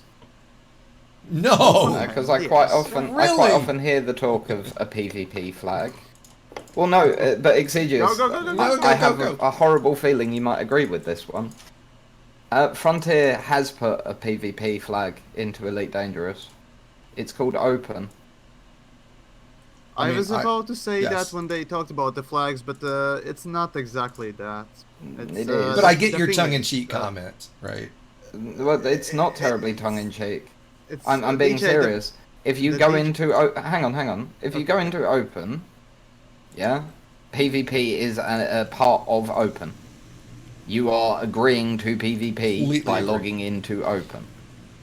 Yeah? Yep, So absolutely. for me, we don't need a PvP flag because we have open and the other choices.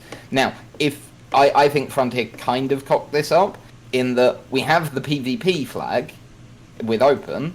What they needed to do was also do a PvE mode, right? They should be open PvE, right, where you just can't attack other humans, right? So for people, and I know a lot of people will cry foul about the idea of that. The honest truth is there is proof that there is a huge market for it by the size of Mobius. You know what? I was Here it comes. I was wanting to bring. That's not where I was going to go next, but I thought we should address Mobius. But the size of Mobius proves that there is a massive market for a purely Right. PvE but still social experience. I think you're right. Right, because that's the key part of it. Yeah. So what I would have done had I been Frontier is you have open PvP, open PvE. Yeah. And then I think you eliminate the need for private groups. I'd still have solo because, again, a few people have brought up the fact that solo also is incredibly important if you're a console player without Xbox Live or PlayStation right, Plus or yeah, whatever that's it's called. The whole fucking Yeah. thing. They can't play anything but solo if they don't have I've Xbox heard Live that or argument PlayStation before Plus. too. Yeah. Yeah. Fucking So they have an retarded. added monthly cost essentially just to play Elite. Yeah. That's that sucks. Let's be honest. Yeah, it And really Frontier will does. have to take that into account, and that's completely outside of Frontier's control as well. But if you had, I think private groups in particular would be unnecessary if you had open PvP and open PvE, right? Does somebody, Yamiks, Yeah, Ant, exactly. somebody want to just tell the lovely viewers that don't know what Mobius is? Right, so Mobius, essentially, it's a private group, more or less. It grew out of its private group amount, and now there are several private groups. But essentially, it's a group of people that come together, an honor system, vowing not to attack and grief other players. Essentially, playing it with a PvE mode with said honor system. Of course, there are management. Some kind of management, I presume, that does, ban people that break these rules or what else that they have, written down somewhere probably. I haven't looked into it, so I don't know. But essentially that's what Mobius is. So if you want to join them and if you really want to go for them. Whenever you play the game you want, as I've always said, and if you damn people for going and playing on other ways and what else, fuck you. This game, you play it the way you want, okay? You paid for it, so go and play it. Doesn't matter where you do it or how you do it, right? But anyways, that's your explanation as to what Mobius is. Yeah. Sort of. Yeah. I know there were people that in my chat maybe that didn't know what it, even know what Mobius is, right? So I just wanted to talk about that real quick. And as some in my chat said, my biggest thing with Mobius is they lost my respect when they got rid of, because it used to be up until maybe 9 months, a year ago. It's completely PvE only, like we said, but you could, if you went to a conflict zone and you selected your power play power or just whatever power you picked, and there was a human commander on the other side, that's absolutely consensual PvP, you could attack them. Now that is an instant ban for that. And when they changed that policy, that they lost me at that point. Meh. Yeah. I suspect that was a decision that came because people were bending rules, and it's probably quite unfortunate. And I understand why you would be like that. I've never used Mobius; it doesn't particularly I'm not a member interest of me. Yeah. But that doesn't it doesn't change the fact that the size of it clearly shows that there's a market for what it does, right? Yep. There's a market for PvE gameplay. And who are we to tell people how to play their game, right? Yep. It's their That's computer being game. They elitist have and paid. being a cunt. Exactly. It's their computer Simple as game. that. They have paid money for it. They play it as they fucking choose. And if people want a PvE game mode, as a good, you know, we can only ask the people that are in our chats right now, but I'd love to know for everyone in the chats, and like just as a sample, what do you all think? Would you prefer PvE open to private groups? If they said, right, we're taking private groups away, but we're giving you PvE open, where you just cannot literally, you just physically, you know, in a lot of games, if you try and shoot an NPC, it's just like, nope. Yeah, that's what happens. You try and shoot another player, you try and ram another player, and it just doesn't work. No damage. Right? Yeah. Would you prefer that to, like to private groups? Because I would. I'm going to be honest. And the same question goes to all you guys in the round table. Would you prefer that? Absolutely not. Well, okay, I go back to the question I gave Ant then. How does the mechanic of PvP piracy work? If you give me a mechanic where I can still pirate someone... So this is open PvE alongside open PvP. So open stays as it is. PvE server versus PvP server. Okay, let me answer it this way.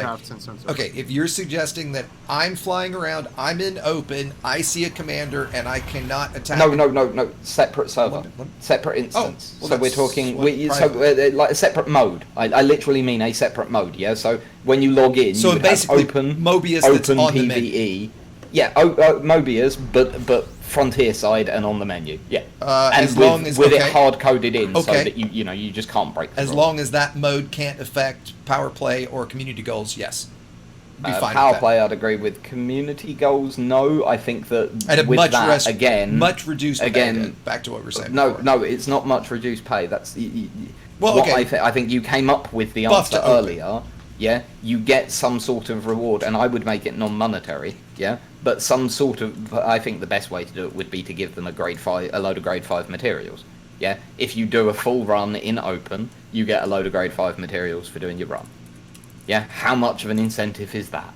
That's not what I said. That's a huge incentive. I never. No, said you were that saying earlier. if you did a run solely in open. Yeah. Right, but I never said around materials. I want credits. That's my point of okay. view. Just clarify. Yeah, I'm saying instead of because if you buff it with credits, you will get people complaining, but that's not fair. Yeah, give them a separate reward, and it's like no, it is just a bonus for doing it in open. And you can get that bonus by going and doing it in open. Yeah. What's your take? And because it's not credits, it you know, you see what I mean. People will be forced to look at it slightly differently. But you don't, and again, whenever you're looking at something like that, look at ways to reward open rather than to negate the other modes. Yeah, that's the way you should look at that, because otherwise you will upset people. Yeah. But yeah, for me, if they got rid of private groups and they gave us the option of having public PvE, you know, open PvE, yeah, I would be completely happy with that. I would give up private groups for an open PvE server instantly. And that's speaking as someone who, because of streaming, primarily is in private group most of the time. Ant, what's your take? You haven't answered. I don't know. I think in the end we're kind of going in circles a little bit, and I'm going to just come back and say the same thing I've already said, really. One thing we're not really saying too much is, you know, why we feel this way. We kind of think this you know, Yamiks, why do you feel you'd like open only? I mean, I can say for me personally, I play a lot. I already mentioned it, yeah. But anyways, for me, why I want open only, it's just like in a few words. Why would you prefer open only? Just like with open only and the engineering, dismantling, and so on, so forth. Yeah. The reason is pure and simple. I think of you know, what would create the best game in general, right? I see solo and private as detrimental to that overall gameplay experience, unified gameplay experience. That's how I see it. Again, engineering, the same fucking thing. Oh, sort of. It's just detrimental in general. It's unbalanced. It's garbage in general. It needs to be rethinked. Whatever. You get the point there. So yeah. So when you say something, when you say that, I'm going for that only. That's well, when you say open only, I think what a lot of people hear is you saying, let's get rid of private and let's get rid of solo and just keep open as it is in its current form. But that's not really what you're saying, is it? You're saying that get rid of the other two modes, but rejig open so that it makes more sense. Is that what you're saying? Or keep open as it is and just get rid of the other two modes? Well, open only as is. Well, of course, if open only open becomes the only mode around, obviously, as I mentioned, crime and punishment is insufficient to what it is designed to do. So that also would need reworking and so on and so forth. So that includes that too. So I guess it goes with a caveat, sure.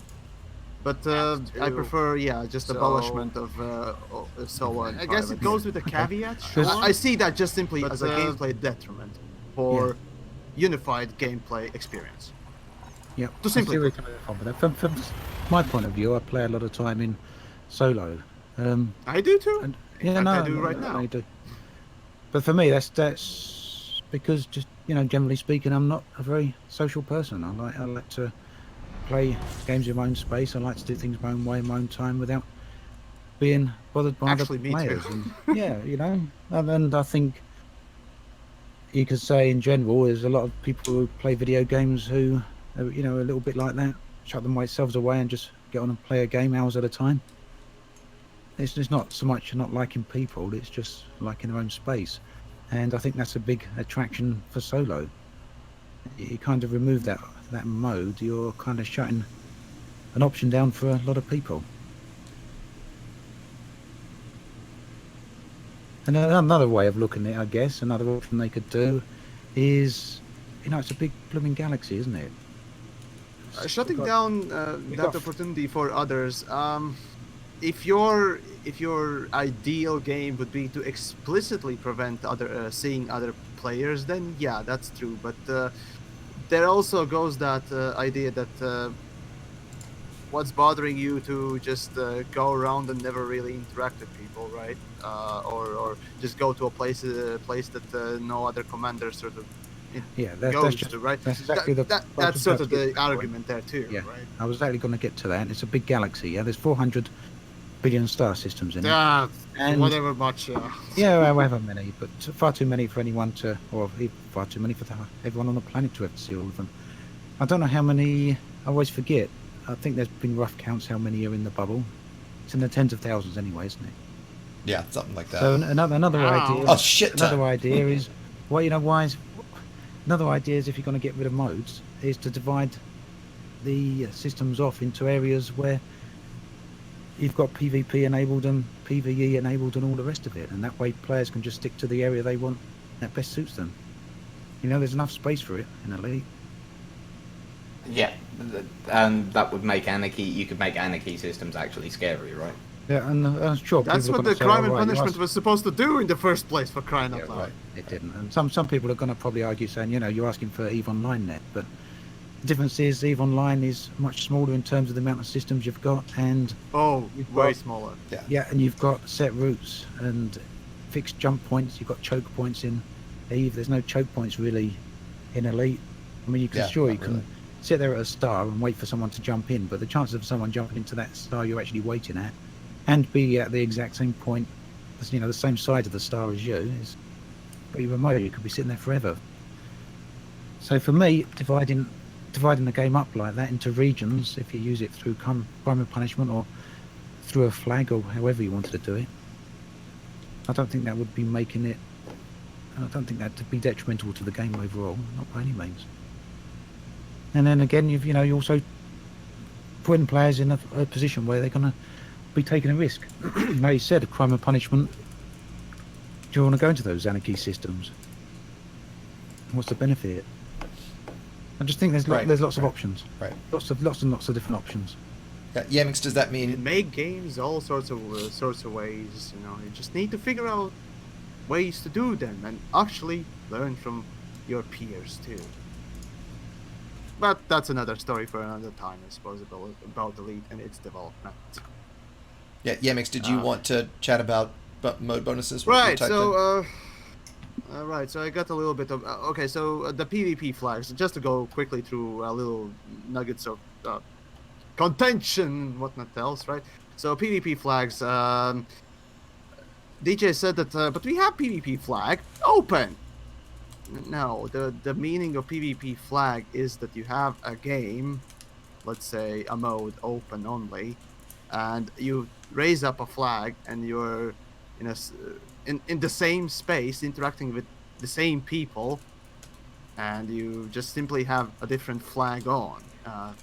There you go. That's not how it is right now in the game. You might think it is like it, maybe it's meant like it, but it really doesn't work like it, unfortunately.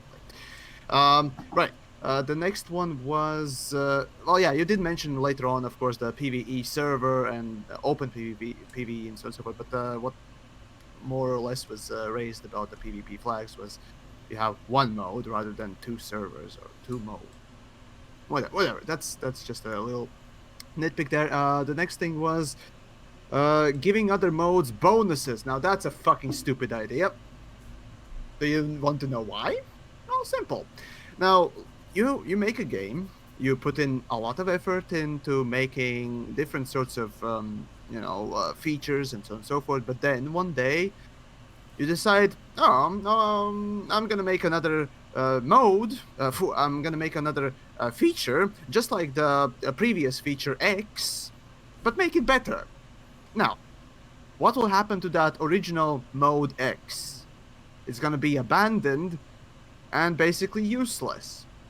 Just like quite a lot of what engineering tends to be with original intended gameplay, but that's another topic, I suppose. But there you go. The reason why I don't like to see, bonuses being put on different modes is, once more, what will happen to the rest of the game, the rest of the features that are like it? They will eventually just get abandoned. So yeah, no, maybe not abandoned, but in generally there will be a big sway towards said new bonus ridden mode or whatnot else or feature, and you need to balance these things out and make sure that if you are having different modes or different features that are similar and produce similar results, make them different but equally as beneficial. That's the But it's risk reward. Well, I was going to say, I've never heard Yamiks be so wrong. Because right? when you say that a mode would be given up if another mode would buff, is combat given up because exploration pays 3 times as much? Of course not. People would continue to play in their chosen game mode for various reasons, but the whole thing we've been getting at here, one of the main things that I was going to bring this back to, is we've talked a lot about risk versus reward, and if I'm taking a whole shit ton of extra risk, and let's go specifically to community goals, by doing a community goal in open, you're telling me I shouldn't get some sort of extra reward for that? Otherwise, why is there any reason to play in open for a community goal, which is exactly what we have right now? So just to make your exact argument the complete other way around, people don't do community goals in open. The comment I get all the time is that would be idiotic, because why would I? Because there's no reason to. So it gets abandoned for exactly the counter argument to what you're making. I did mention, however, right? I did mention that there is the balancing act of offering equal reward. Well, in this case, that would be equal for considering X, Y, and Z for different sort of alternatives offering sort of equal reward. In this case, that would be activity X, Y, Z. If it's more risky, then yeah, sure, it should have more rewarding experience than. Okay, so specifically community goals. It's a balancing act, essentially. It's a balancing act. So okay, there's my question. So, specifically, community goals in open. Should the pay for a community goal in open be buffed or not? Honestly, I don't see that as a too bad of a thing. But then think about it. What do you mean? How would you too bad of a thing? I don't know which way you mean. Yeah, the thing is, it depends how developers choose to do it, because there's also the cheesing factor of it. You switch to solo mode, get to the place, and just log in to. No, right? Have a mechanic where you have to stay in open the whole time. Yeah. So it really all depends on the way developers choose to go for the said, balancing act. They did say something about power play back in the day about changing it to open, what it does.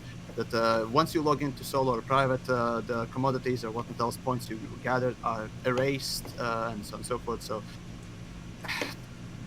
I wouldn't say that's the best way to go about it, but honestly, that's probably the easiest and the first thing that people tend to think about it. And honestly, yeah. Okay, at this point, you've totally lost me as to what your point is. Okay, so my point is, as long as developers make sure that that you can't cheese it. Both cheesing as well as the rewards according to the things that you are asked to do. When you are putting on a bonus on some similar activities are not too good, basically, compared to what rest can do. Okay, so I'm going to say doubling the payouts in open. No way to cheese it. I'm not mentioning any numbers because I am. But I'm asking. I'm saying doubling. Like I think that's a baseline number. I think it should be at least. Right, because again, if I'm going to take zero risk in doing a community goal in open, because let's face it, an NPC is not going to blow me up if I'm trading it open, versus massive risk by doing a community goal in open, I should get paid for that massive risk. I mean, that's the entire point we've been making today: is risk versus reward. Ant, DJ, what are you guys' thoughts? After you, Ant. There we go. I've had the mic muted there. There we go. Sorry about that. Yeah, no, sorry.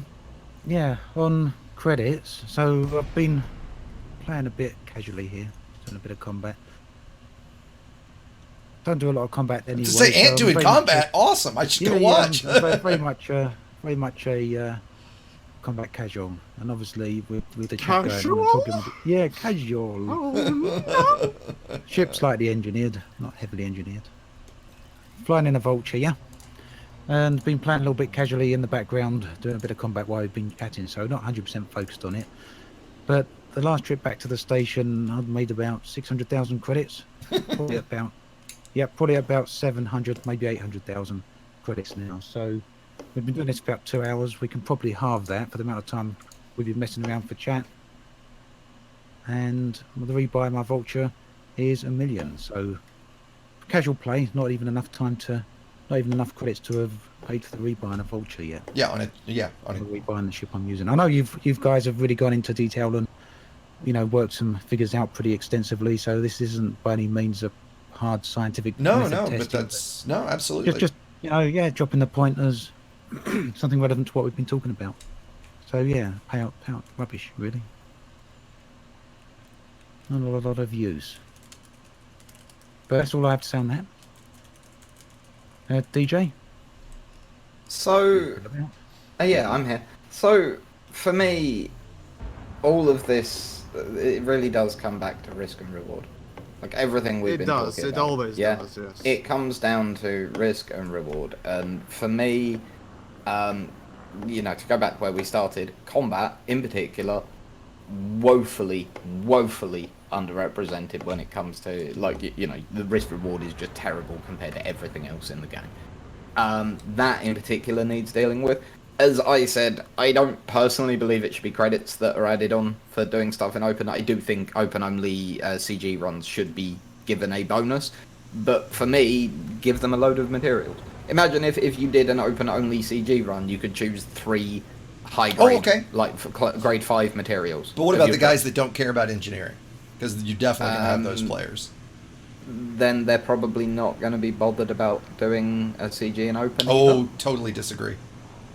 Lots of guys in my group do them and don't care a shit for. Well, would they be more interested in doing engineering if they could suddenly get all of the materials they needed just by doing CG runs? That might. I might that opens up that question as well. Give you that. Yeah? Sure. Yeah. Because again, I believe if you could see the statistics on engineering, I would have a funny feeling that a lot more people did engineering after the rebalance and after the opening up of missions having material rewards, all of that sort of thing.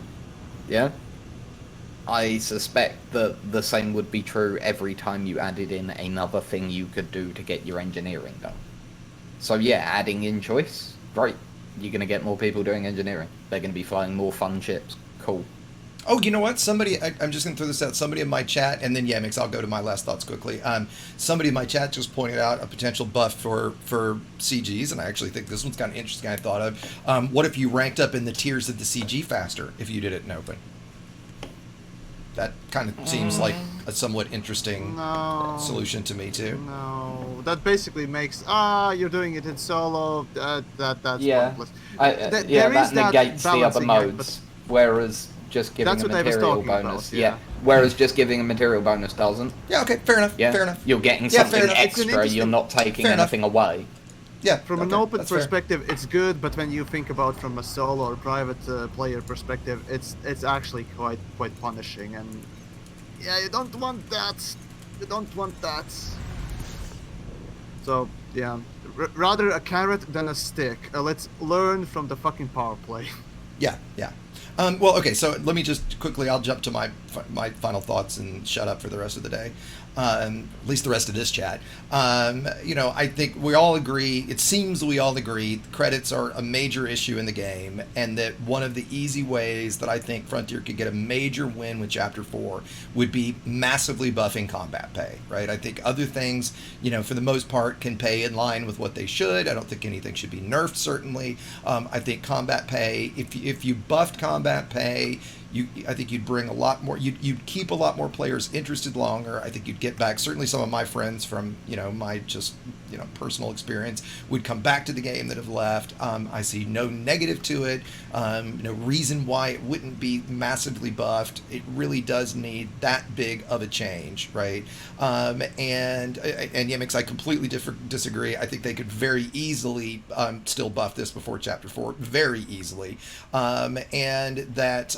In doing that, I think that it directly impacts the other conversation we've had about open versus solo, in that one of the big negatives I think a lot of people feel like playing in open is that extra risk and the potential of losing their ship and going through rebuys. And if credits weren't such a big deal and such a difficult thing for people to get, I think all around that makes that solves or helps with so many problems in the game. Right, so I don't see why they wouldn't. There's no reason, right? And Yamiks, you can definitely counter me here, but by buffing combat pay 10x, in no way does that fuck up any sort of balance in the game. If all pay across the board was buffed massively, sure it would, right? But bringing combat in line, it's a lazy and right, but it needs to happen. That's not the fix, right? But it needs to happen. That's not the fix, right? Just a flat out. But yeah, there needs to be changes. Right. So anyway, that my point would be massively buff combat pay. It brings, I'm going to use the word fix right now. It's one of the things that would make Chapter 4 a massive win, and that's what Frontier needs right now, right? The exploration stuff is great. We didn't talk about the board flipping stuff today, but that's got a direct impact on earning credits and grind. I worry that that's going to massively overshadow the Chapter 4 update, and I think them doing something like buffing credits, combat pay dramatically they need the community to respond going, holy shit, did you see what Frontier added? And somebody go, oh god, did they add more grind? No, dude, you wouldn't believe the combat pay is blah, I'm making that kind of thing. That's what they need right now. And now I'll shut up. Yamiks, Ant, DJ. I got my final thoughts out pretty much already. Yep. Everybody good? Okay. Yeah, no, I got my thoughts. I did see out. someone in chat just now. I don't know if they were jokingly saying it, but the risk is the reward. There's something to be said for that. It's like saying I like to be an electrician rather than a carpenter, because I do like to get that satisfaction and adrenaline rush from not getting electrocuted every day. Right. And that's my reward, and I'll definitely pay my bills by doing so. Yeah. Or something along that. I probably could have done a better analogy there, but you get the point, essentially. There's got to be a purpose for it. No, I get, but I kind of get what you're saying. I fly a Type 9 in open named No Rebuy, Please Don't Kill, because I enjoy the risk that it brings, right? But that's a very tiny percentage of people that do that. You're lying. You got the rebuy. Exactly, right? I'm trolling because I want somebody to attack me, right? Okay. Everyone knows now. Get one more point as well here, Yeah. I think, before we wrap up, because it's relevant. Someone again in chat pointing out combat needs to be a gamble. Where's the jeopardy if you get paid to replace your ship you lost. What do you think? Gamble what's your thoughts on how? that? Oh, I mean, I think you still. I mean, there's still a gamble, but you shouldn't be gambling 6 hours of time. You should be gambling 1. Exactly. Yeah. Right, I mean- I would say 1 hour as well. Yeah, I think a 1 hour to, or, any activity you should be able to earn your rebuy of the ship that activity is designed for in an hour. Yeah. Right. Don't think anyone's saying you should be able to replace the cost of your ship With just by killing a single. Right. NPC. Right. Or I mean, look, if I anyone can saying make that. 50, if I can make 100 million credits an hour doing VIP tourist missions in Robigo, I should be able to make at least half of that doing combat that requires incredible, lots of skill, lots of work, lots of money to get into. Right? I mean, that's simple. In half the time, even.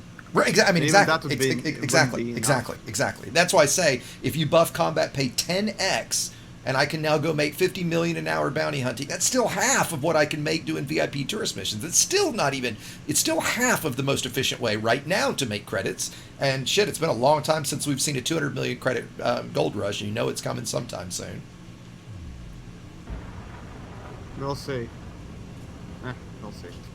Anyone else? Ant, any last thoughts? No, only just backing up what we've said. Well, I Exactly. guess that'll Okay. be it for today, I suppose, then. Yep. I mean, it's been 2 hours. Yeah, so, yeah. We didn't get to anything else fun, but yeah, I think we had a good chat today. Well, it was exciting and interesting and heated A few discussion places. about things and so on and so There's forth. quite a laugh in the So- middle there. I was having the right laugh. Well, you were probably laughing your ass off. Well, we all ranted and bickered and whatnot else. So there you go. And everyone, of course, beside Ant, we had Exegius and DJ Truthsayer from the Twitch side. So and I've been yours truly, the Yamiks, the one and only, and whatnot else. So, yeah, I'll be staying up a bit longer. I don't know about anyone else here, Yep, but yep, same here. I'll probably- I'll be jumping in my Discord for a bit. Yeah. So yeah, I'll be- there you go. Basically, guys. Hopefully you enjoyed the little discussion, thingamajig, tirades, whatnot else we did. Shit flinging, salt fest, whatever this was today. And hopefully you'll tune in next week at the same time, same place, Same bat channel. places. No, send on tracks. That's all Same I'm bat saying. time, same bat channel. That's all I was saying. No, we're not copying their outfit. Bad Exegius, bad. Sorry. Plagiarism, I say. Anyways, guys, hopefully you enjoyed and all that stuff. That's all about for me. Yeah. I'll shut up for a second there. all right. I'll catch you next time, okay? Yep. Thanks everybody. It's See been you all fun. soon. See you Catch you then. guys. Have a lovely evening, everybody. Be good. Cheers. And I see a couple guys are in my Discord. If anybody wants to join, I try not to throw it out too much during this stream just because it doesn't make sense to everybody else. But if you would like to join, I don't know that I'm going to stay on a super long time today. Definitely a few things that DJ got way fucking wrong. Again, shocking in my opinion. If you guys do want to join, I just pasted in the link to our Discord. You're welcome to come jump in and chat with us. Hey, Lyle, I see you jumped in. I saw you guys were pretty active on the chat today. Yeah, it was fun. Yeah, got anything that you guys want to... I've talked enough, right? Ready enough to ring DJ. I was ready to kill Yamiks a couple times there. Yeah. Right? He attacked you. He was like, Oh, mad at you or something. that part I don't mind, right? That's, Yeah. like nothing new. And I don't ever take... Well, like, he berated you. that Yeah, one no, time. no, I and was I like, don't "Okay, take- fine, Jeez, calm down. Yeah, dude." no. And the thing Wait, is this place push to talk? No, Yeah, it shouldn't be. no. It shouldn't be. I never get upset. Like, we all know that none of this is ever personal, right? Like, Right. DJ and I laugh at each other all the time, right? I think he's fucking nuts when it comes to a lot of things, right? He clearly thinks the same of me, but, I've got nothing but respect for the guy when it comes down to Right, it. Really, and he right? makes a good point sometimes. I just tuned in like 2 minutes ago. What did he do? Oh, I mean, just him and I being completely at odds about things. I think his I think biggest that- thing was about the internet access and that, if you made... changing topics too. Well, How far along? He got mad at you for breaking the roundtable rule or whatever for the discussion, right? Well, Changing Well, I mean, it his was- argument was, what if people had slow internet? I mean, like, well, Right. what if you have slow internet playing WoW? What if Then you have- don't have I- access that's- I to mean, certain you know, features? that's Honestly, exactly his the internet point. argument was Right. mostly bullshit in my opinion, because I live in Austria. We have stupid internet here, and I still am able to play League of Legends. Right. Well, Well, and you know, and it sucks for people like that, and especially Australia is really bad for Uh-huh, internet, uh-huh. and like Great Britain is pretty bad for internet. But like, do you feel that it's any different in any game? There's so many like high-end rating guilds in WoW. They're like, hey, I'm sorry, I don't care what your skill is. If you have shitty internet, you're not going to be able to raid with us. Well, Yeah. just kind of like I Okay, said, but- if you've got a shit computer, that Yeah. sucks. But at some point, there is But there that is a doesn't level, matter if it was a single player story mode game. This is an online right? game. That's right. That's right. That's right. exactly. You have to And have I'm the not- equipment. You have to have. If I don't have a PlayStation and I come, I'm gonna complain because I can't play PlayStation games. You got to have the equipment. You got to have the internet to do it. Now, obviously, it'd be nice if people with slow internet or slower computers could still play the game. But when FDev was doing Kickstarter, they said they would have an offline mode. They promised an offline mode, and then they didn't deliver. That's Why? right. Because it's an online game. That's right. And that's Yeah. the thing that I think that people are forgetting. Like, it's an online game. Sorry. Yep. So that's going to have to be one Yep. of the requirements to play. Yep. Like, that's me Yeah. saying, well, I should be Well, good at and- football. And being clear, like I said on stream, right? Like I think at this point, I don't think they can't make the game open only, right? I mean, it's just there's just too much. It's gone kind of too far at this Well, point, I think that- right? That I don't think they can do it. The thing is, I think that they can make a majority of features open only, but they just need to offer that offline mode. Just a straight copy of like a screenshot of whatever the galaxy looks like every Thursday. Just update that every Thursday and be like, okay, well, if you want to play in solo, that's fine. It's going to be offline. It's not going to affect the BGS. It's not going to affect power play. You just have to deal with whatever is happening in the online game mode every Thursday. That's two different games. Then you're going to have Yeah, two what different would- Elite what would- Dangerouses. If it's not going to affect the background simulation, then what's the point? It had to be. Well, and, like you know, the and boss that's- And said, maybe it they has to should be come out with a settings. game for people. Okay, that so are offline. here's my argument for that, and that's because I mean, obviously, I used to be in PA, and we had a problem with old Wolfpack. Like this one man, like I know that a lot of people have encountered him, and some people are friends with him, but this one dude was cop killing in solo in HIP, whatever the PA home system is, but basically one dude forced a player group of 500 to bounty hunt for 5 or 6 hours every week to counter this one dude. Like, no, absolutely not.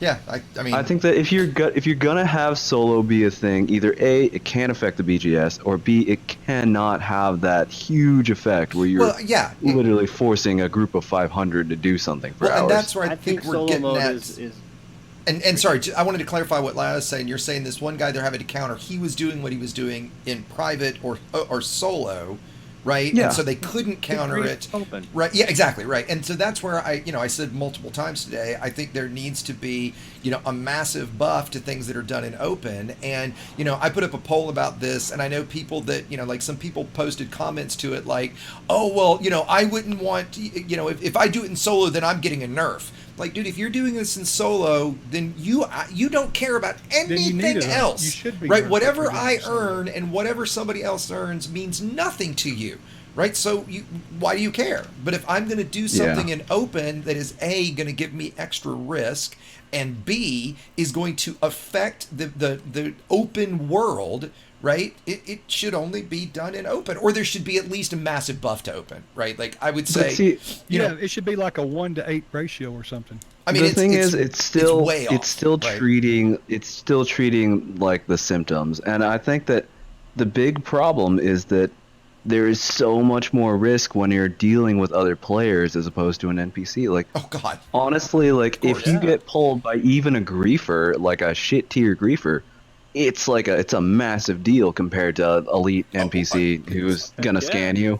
Yeah. Dramatically. And I like think the that- boss fight. See, here's one of the things too is that like, okay, so I want you guys to name off like a few PvE loadouts, and I guarantee you it's gonna be multi cannons and pulse lasers or beam lasers. What do you mean That shit just for bounty hunting? You're saying? yeah Yeah, for PvE, for like, PvE. It like that shit just does not fly in PvP, Yep. and like the It does not. loadouts that you carry in PvE, like.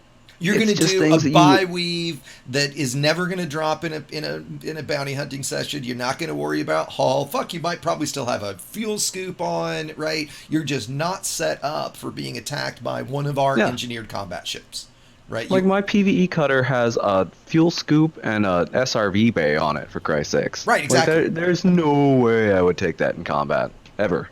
The thing with open is, with all the griefers and shit. I said it in the chat in the stream as well a while ago. The instancing it feels so much with PvP.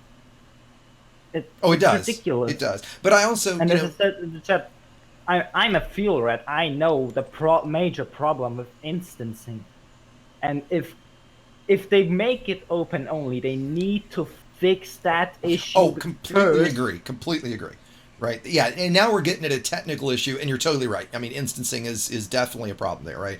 I do also want to, though, in my opinion, dispel what I think is and somebody said this in chat, is a huge myth that griefing is this big problem, right? Sure. If you get some people would say, if I get griefed once, it's too many times. And okay, you know what? Yeah. If that's your game style and that's how you feel, hey, you played the not the game game just like I did. Well, okay, so play it solo or private, right? Open is not the mode for you. Right. Now let me finish. The name of the game is Elite Dangerous. Well, okay, but let me finish. Right. So I think that when you really get down to it, look, DJ said something that I never play in open because I stream all the time. Right. I always stream in open. Right. Like I'm broadcasting on my little overlay right now that I'm in open. Right. I just went to 3 engineering. To be fair, you're also broadcasting that you're in an anaconda. Well, I'm in. But I'm in a shit jumpaconda, right? But my point is, like, I also just on stream today went through 4 engineering systems. I think somebody did say in my chat that they saw a human on my scanner once. Harry Potter. I saw somebody, and I saw Harry just friended me, and maybe he was chasing me down, right? In Metz's account, which is funny. And that's why when he friended this account, I messaged back and said, "Hey, this is really my friend's account, not mine," right? Yeah, I thought that. Yeah, and because I mean, he's welcome to kill it, right? I mean, shit, this account's got 1.5 billion credits, so it doesn't matter, right?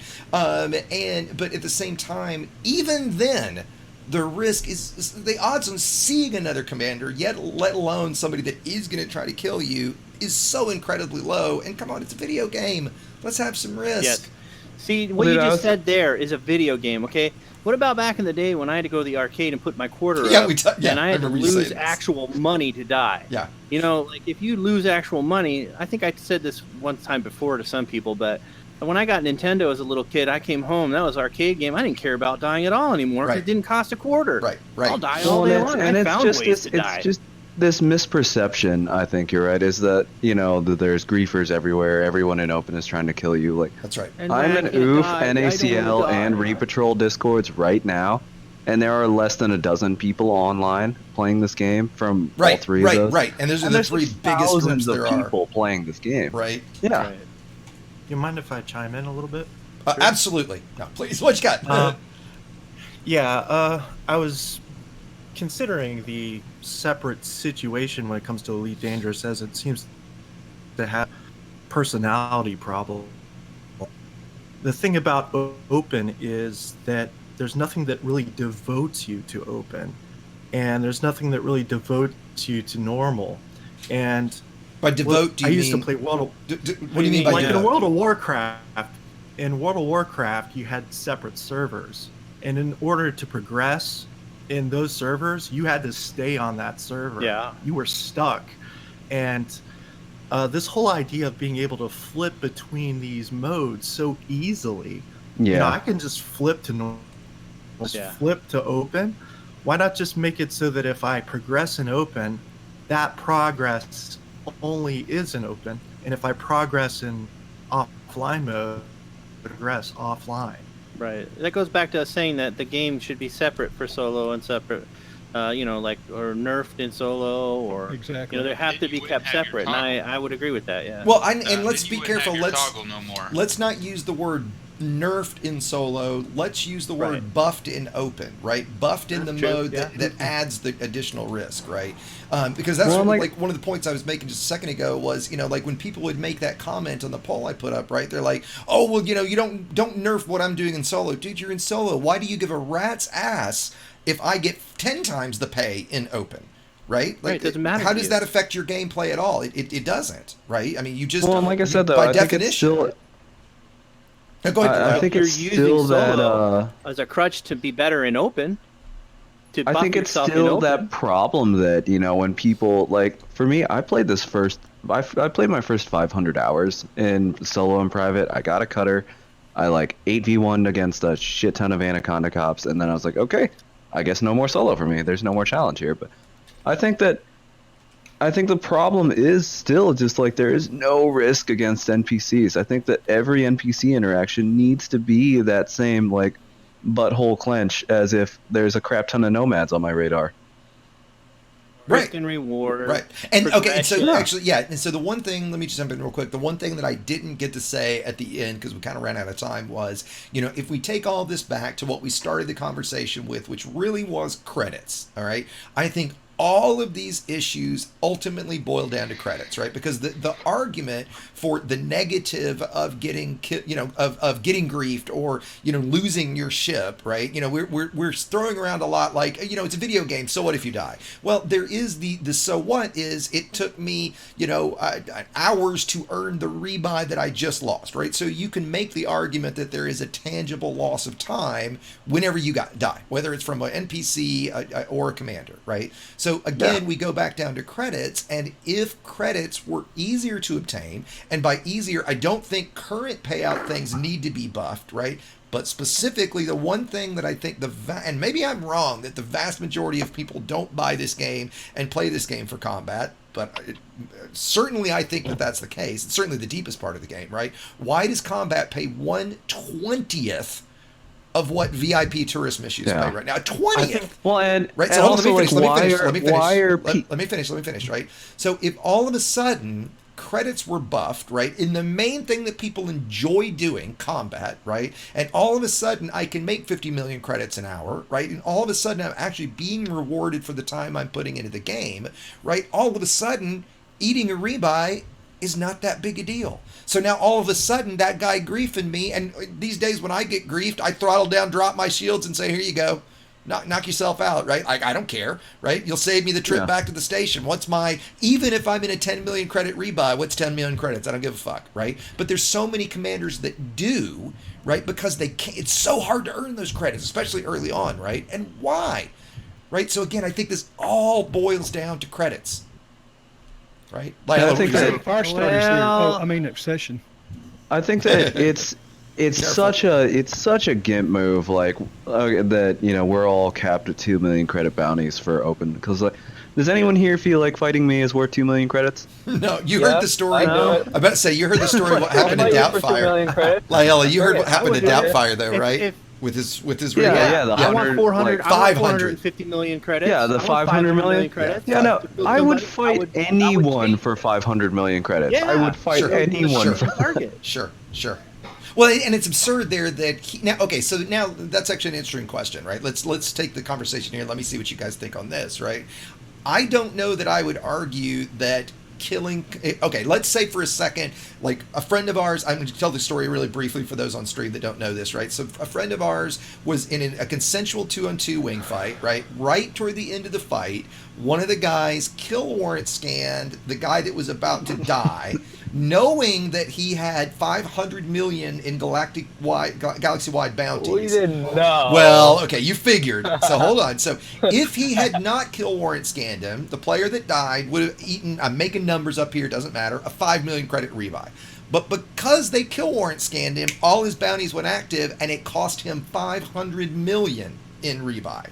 Right, so it's a great dick move. I think Yamiks is going to put it in his next asshole tips video.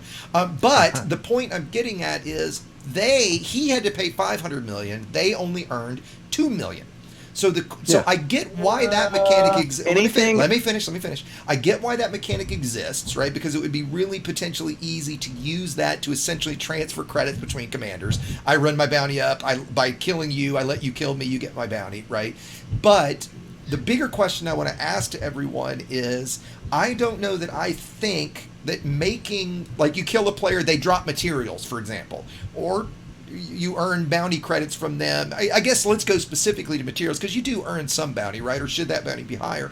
I don't know that I think that's a good thing for the game, because I don't know that actively encouraging commanders to attack other commanders, I don't know that I think that's good. I don't know that I think it's bad, but I don't know that I think it's good. And I'm curious both sides of the story. Well, to be fair, we each got 24 million, not 2 million. But, Okay. Okay, Thank you for correcting me, because that's a big difference. 12x. That's right. Well, okay, but when we talk about rewards, we talk about consequences. Okay, why is it always just credits? There should be a little bit more to it. It could be other things like a leaderboard, reputation, all kinds of things. Yeah. So, and then if you get some kind of meaningful play out of killing each other, right? Yeah. I got the number 1 player. He's on the top 10 list. I made the top 100. Those kinds of things I think are really important in a game. Yeah. But you don't worry. Okay, so, and I'm not saying you're wrong, and I'm curious if there's anybody here that is leaning more to the way I'm leaning, that would maybe be bad. Do you not worry that now that you're encouraging seal clubbing a lot more, right? No. Because now I can run up, you said like a top kills board, right? I have an answer for that. And it requires a little bit of maybe something that the game doesn't capable of, but it would be like somewhat similar to what World of Warcraft does with the newbie zones and the difference in rank. So you can scale the reward or the consequence. If I'm an elite and I'm killing harmless, I shouldn't get not just rewarded, maybe I should be punished for that. Okay. Yeah, I can agree with that. Yeah. And I have seal clubbed like a mofo. Like, right, and I don't think you're ever going to get rid of seal clubbing, because it's hilarious fun to go ha ha ha. And I don't know that you should. I don't know that you should. And I think those people aren't the best. But every once in a while, someone just wants to rampage and be the devil, right? I'm Satan.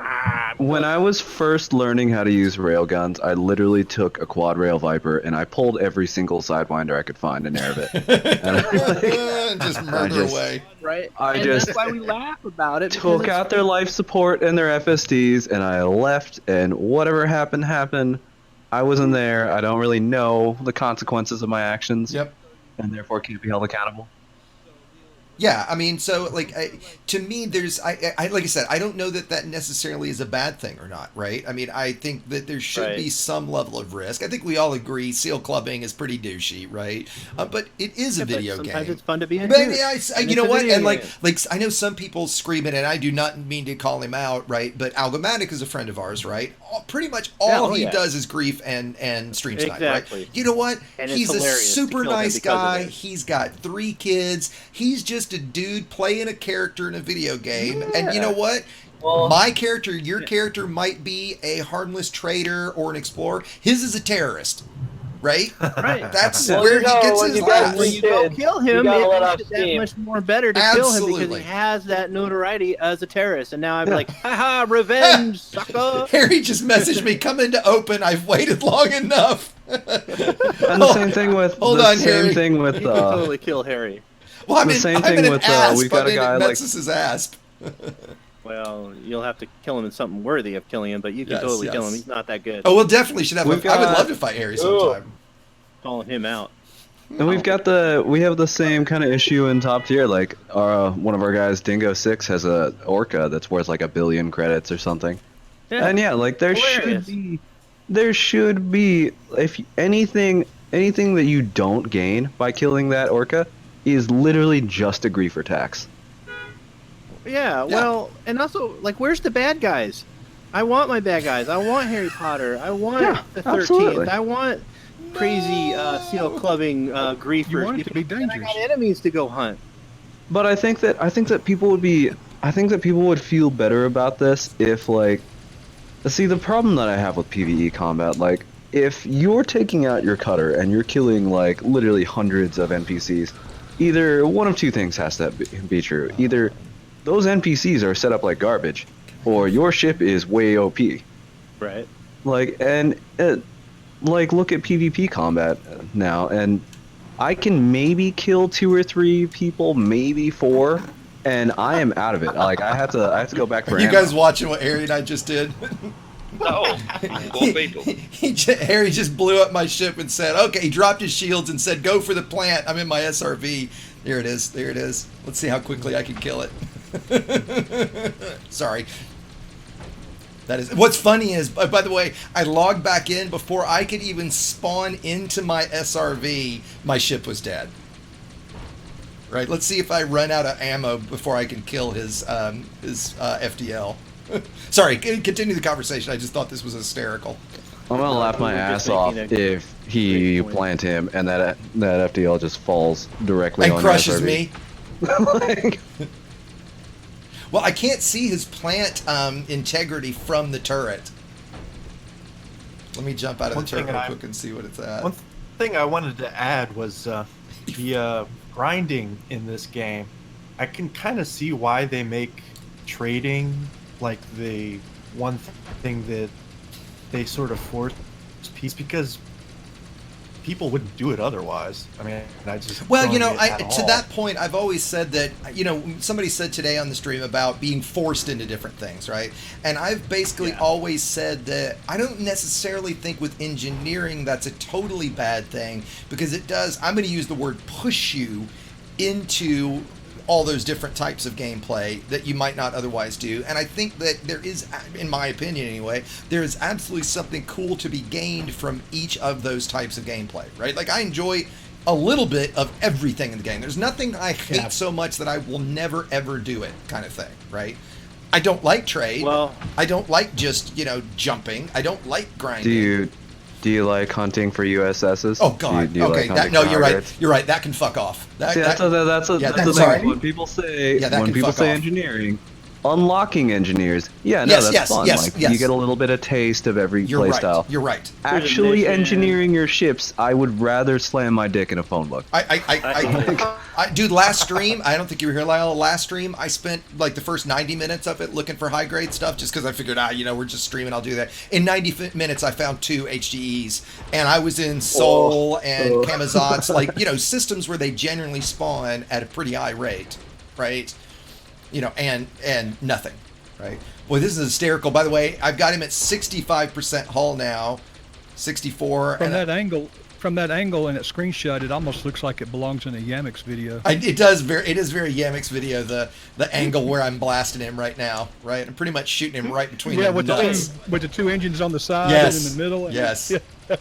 People will also start to use the one thing I think that was talking about when you're talking about engineering and just balancing and problems there, right? A lot of fun, and it is different when you are in a non-engineered ship. 37. There is a lot of fun, and there's a lot of difference when you're in an ungraded A modded ship. Like, get B-class ships and fight each other in it and see the difference and see how much of a crutch your engineering really is for you, and how you have to change the way that you're shooting, or when you're going to overheat, or what you need to do. So the dynamics of combat and the flight mechanics are so awesome in this game that you can have a lot of different ways to play this game and have a whole lot of fun.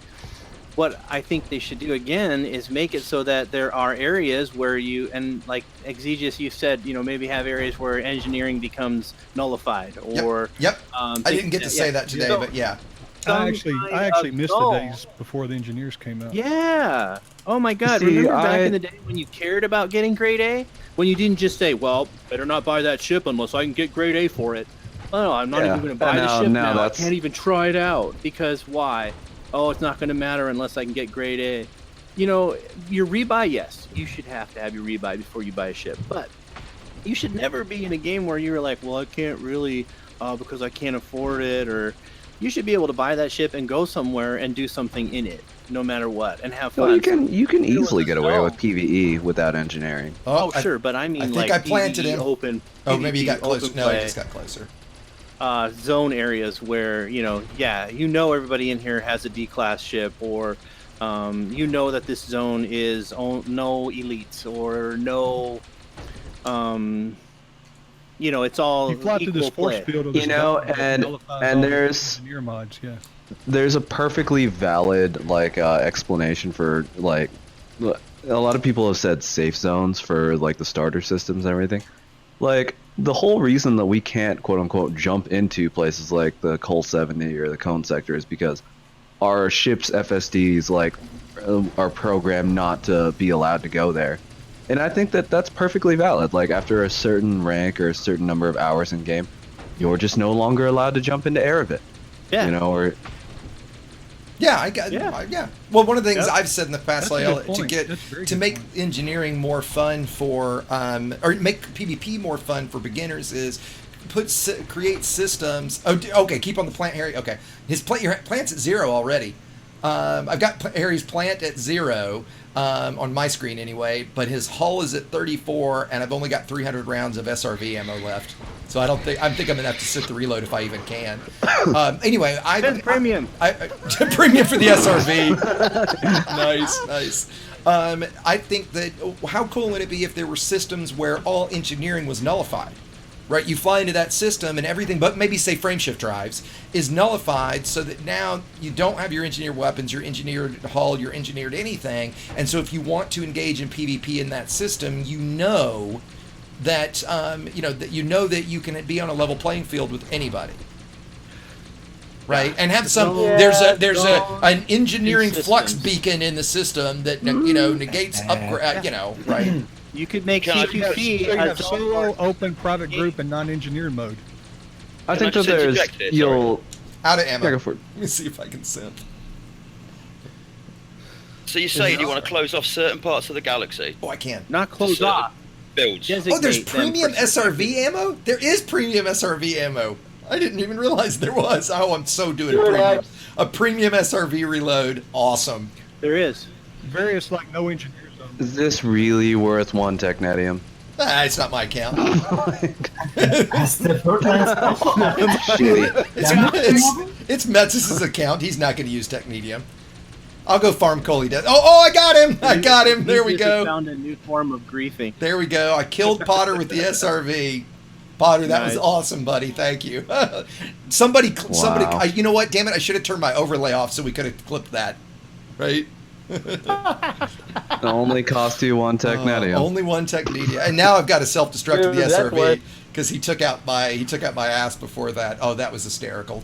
Thank you, buddy. Okay, sorry. Back to our actual conversation. Yeah, just Max here. Just a Oh, hey, point. Max. Yeah. Yeah, man. Yeah, you're basically saying, I don't know who the gentleman was who spoke before, sorry, I'm bad with names, but you're saying you want to close off parts of the galaxy for certain builds, certain class, certain things, no engineering or anything. How easy is it for FDev to do that? Do we know? It's super easy. Yeah, I mean, it's so goddamn I think easy. what Lyle was saying, I actually like the idea of saying once you've reached, I'm going to make this up here, deadly rank, you can't fly into Erebate anymore. Right. That's maybe. Or you can have an area that yeah. CQC is a That's- CQC system, and you actually do CQC Yeah. in that system. Well, when or go you there. see- I mean, it's a good idea. Or you can't fly into Yeah, that I mean- system with weapons. Yeah, you say that, okay, look, I mean, the negative would be you say, hey, but, oh, interesting, I spawned back into my ship at 0% hull. What the hell? How is that? I'm sitting on the ground after Potter killed me, but I'm at 0% hull. That's Oh, bizarre. you're 0% club. 0% club. I gotta That's a wait till thing. I've got Yep. shields before I can lift off. So now So you need to keep your shields off and go land with flight what, assist off. what and I would say is, rotation the direction. negative would be if you're a buddy and you're in Erebate and now I can't jump into Erebate, right?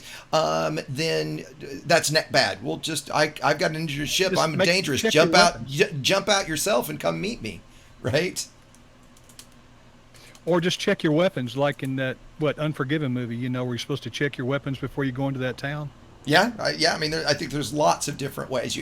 Back to the point that I made on the stream was, I think you should still be able to, attack. I mean, I don't like the idea of when they were talking about the PvP flag kind of thing, right? Because why wouldn't people do that? Because we still I need to be able to attack people, right? And that shouldn't be something you can just turn off, right?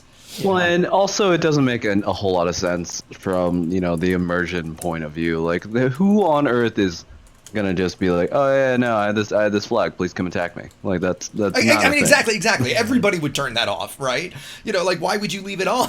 I mean, that right? I mean, it would be the same thing of, like, right now I made the same point when, in my opinion, Yamiks was way off base. Like, it would be, that it would break different game modes if you buffed other game modes, right? Well, it's the same thing we have right now. So. Like, why would you do a CG? I mean, even me, like, and even did a video on surviving open, and somebody says, why would I do a CG in open if I'm a new player?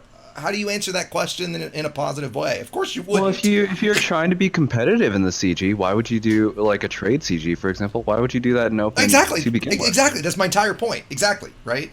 Like, so the only way to make somebody have the incentive to do that is to give them an incentive to do that. And right now there is absolutely none. See, I would not say that a PvP flag specifically is a good idea, but I do think a flag for crimes off would be a good idea. You mean so that I know you have crimes on or off? Yeah. I'd be okay with that.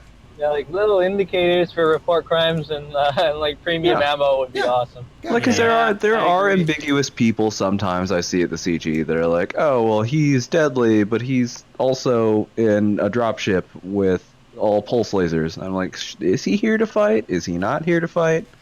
I mean, if you're running premium, that's a modifier to your damage. You should get a modifier to your reward for that.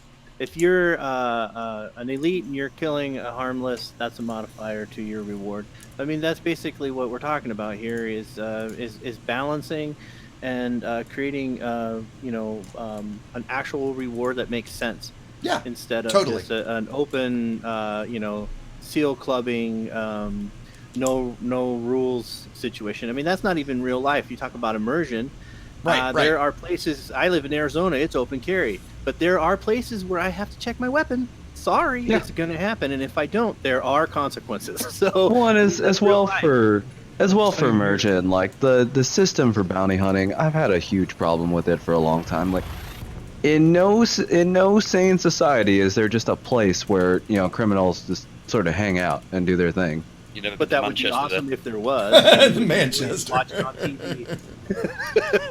Well, I mean, what I'm saying is, like, no, I would I like get to exactly see it what you're follow, saying, right? Yeah. like, more of a real-life bounty hunting, like, where you actually have to track down a criminal. There's, like, one criminal that you're, like, actively looking for, like a mark. Right. But what about if I want to put a bounty out on you? Ton. I should be able to put a bounty out on you. Like, we should have, like, if we're going to do crime and punishment, let's have real crime. Create syndicates. No, absolutely. Why can't I start my own player group of a syndicate that is like the mob, You get our protection in this system, but you mess up. And then I put out hits. You got good fellas. This is great, dude. I'm loving this. Let's call it. Absolutely. Like, there's so many times, that was suggested in detail by what Lila or the no, Ryan. STC. Yeah, Ryan. Remember that crime and punishment post Ryan put up a long time ago that was so fucking great? Oh yeah, that's right. Big fan of that. Yep. Like the Orion Syndicate. Yeah. One of the best. A lot of these. One of the best crafted ideas I've seen. As well, if you're gonna make like bounties on players that are actually meaningful over 2 million credits, you need to give them more reason to be criminals. I think that I completely like agree. a lot of these like criminal factions that we see in in the stations, they offer missions that make absolutely no sense. I would love to see like a criminal mission that said, oh yeah, any player that's running missions for this faction, just go Shrek them. Like, a lot of these ideas sound like Eve in many ways. Well, it has been a successful game for the last 13 years. Yeah. Right. Well, it's not that bad. No. Yeah, you're right. It does. People are sound a lot still. like Eve, It's been 13 years. People are still playing Eve. They had to have done a few things right, at least. I mean, and I've never played Eve personally, right? I've got a lot of friends that play it, and I know how much they love it and are constantly trying to get me to kind of switch to Eve, and there's really 3 things that keep me an elite. First, gameplay wise, I want to be first person flying a spaceship, right? That's just, I mean, that's what I love about Elite. 2 is the, my community of friends that I play with and everything. And then 3 now for me personally, obviously, is, this, like the YouTube channel, right? All that kind of stuff. And I see the great and powerful Yamiks has joined us. Yamiks. What you got, I'm Yamiks? annoyed. I'm Listening annoyed with here and Yamiks. there. I'm very annoyed with you, Yamiks. You Uh-oh. lost me a bet today. Oh, really? Oh, well, that's too bad. Did he not rant Screw fast you. enough? No, what it was, I bet that in the first hour, him and DJ would have an argument at some point, you know. Oh, that's a Yamiks better would tell him to safe with fucking me shut and up, DJ. right? And I lost 10 gold, and I've got to go to fucking Colonia to deliver it. Oh, that I saw your comment, Mags. I didn't know what you meant. Now I get it. You gotta take See, 10 that's- gold all the way to Colonia, huh? Yeah, you owe me 5 gold, Yamiks. There was another suggestion that I'd had like a while back of just moving the starter system to Colonia. Like, honestly, I think it would just dramatically decrease the amount of seal clubbing. It's like, I will seal club anyone. I am not traveling 24,000 light years to seal club. I'm sorry. I'm I not. will. That's the I thing. will, man. It won't really change. I will definitely will. I I know. will go and travel there, man. I know there are people out there I that was about would, to say but I didn't even see it, but I knew that was Algo. I was like, he's got to be here now, right? So Yamik, what's your take on all of this? You got anything to add since you've been listening? Well, I like the stream a lot, but it's the usual case, you know. Kerber's there and PvP flag and all this please shit name that them. we always throw out. Please. But yeah, overall I agree with much of your side, Zigis. Yeah, I mean, I All think good. I think when it comes down, the main things we've gotten to today, I keep bringing us back to credits, and I think that in a few places, credits need a massive buff. I mean, I think the biggest thing is, look, there's a reason that when there's a gold rush, everybody freaks the fuck out as fast as they can and goes and does it, right? Because credits are such an issue, right? And we don't want to work. Yeah, we don't want to work the game. We want to play the game. I don't find the credits an issue. I don't know. My buy is like 3 million, so I don't really care. Well, sure, and you're at the level where you don't care. Than just credit. Well, and that's true too, right? Yeah. And I think there's No, also it's easier to get. yeah. You can get like 100 million now in Rubigo and whatever. Right, exactly, right. And so if Rubigo, and one of the questions that we've had for Frontier is, what do they think we should be making per hour, right? What is their opinion on? It seems that number is 100 million, because anything over that they've nerfed or fixed, right? Anything under that, for the most part, I've always seen them, with rare exception, maybe you could cite skimmers after they took them out and put them back and then changed them again, right? Other than that, they've always left things around that 100 million or less mark alone. So why would it be in any way a bad thing if combat was buffed to half that? Right, which You don't have to fly the big ships. What's the necessity? Oh, I'm with you there too. But some people choose to. Cutter. Right. It's not the end of the world. Yeah. No. I'm with you. Oh shit! I forgot to go get another. Well, if you choose to, then you have to pay the bribe. yeah, Right. And I think you should have it's to. a risk reward system. Right. If you Exactly. want to fly a big ship, that's the risk you take. Cutter to die in a cutter. You have to be. I don't know. How do you even Asleep. die? Like that was the last time I died in my cutter. Yes. I was literally asleep. Yeah, hold down the So trigger. here you go. It's pretty much unkillable shit. All But the, it's all also- the big three. They're like. It is. But remember, it's also a very late game ship, right? And I think specifically, I'm worried about credits for new players or people that haven't hit the billion credit net worth level. Let's call it that. Right. Maybe a little higher than that, right? Or New players don't need to fly cutter. It's that simple. But No, I aren't you realize that, afraid if you right. boost credits that you remove the risk, the consequence of dying? Like, why do we want credits? So that we don't die as much.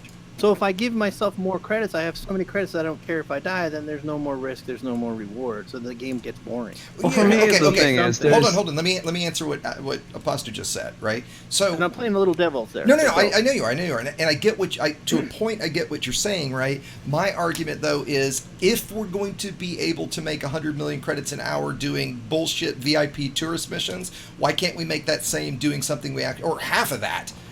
Doing something we enjoy. Why are we only making a 20 of that at what we actually enjoy doing? That's the main point I'm making.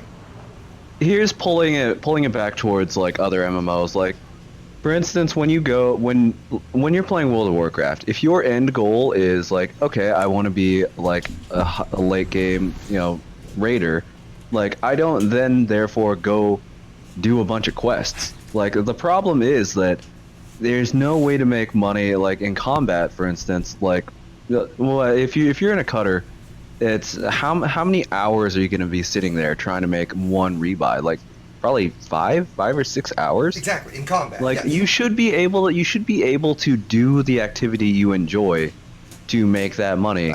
Absolutely. But there should also be other rewards for it. Like, I agree. if I Yeah, do yeah, yeah. in combat, I unlock a certain super weapon or something, a paint job, anything. Give me anything other than just credits as money.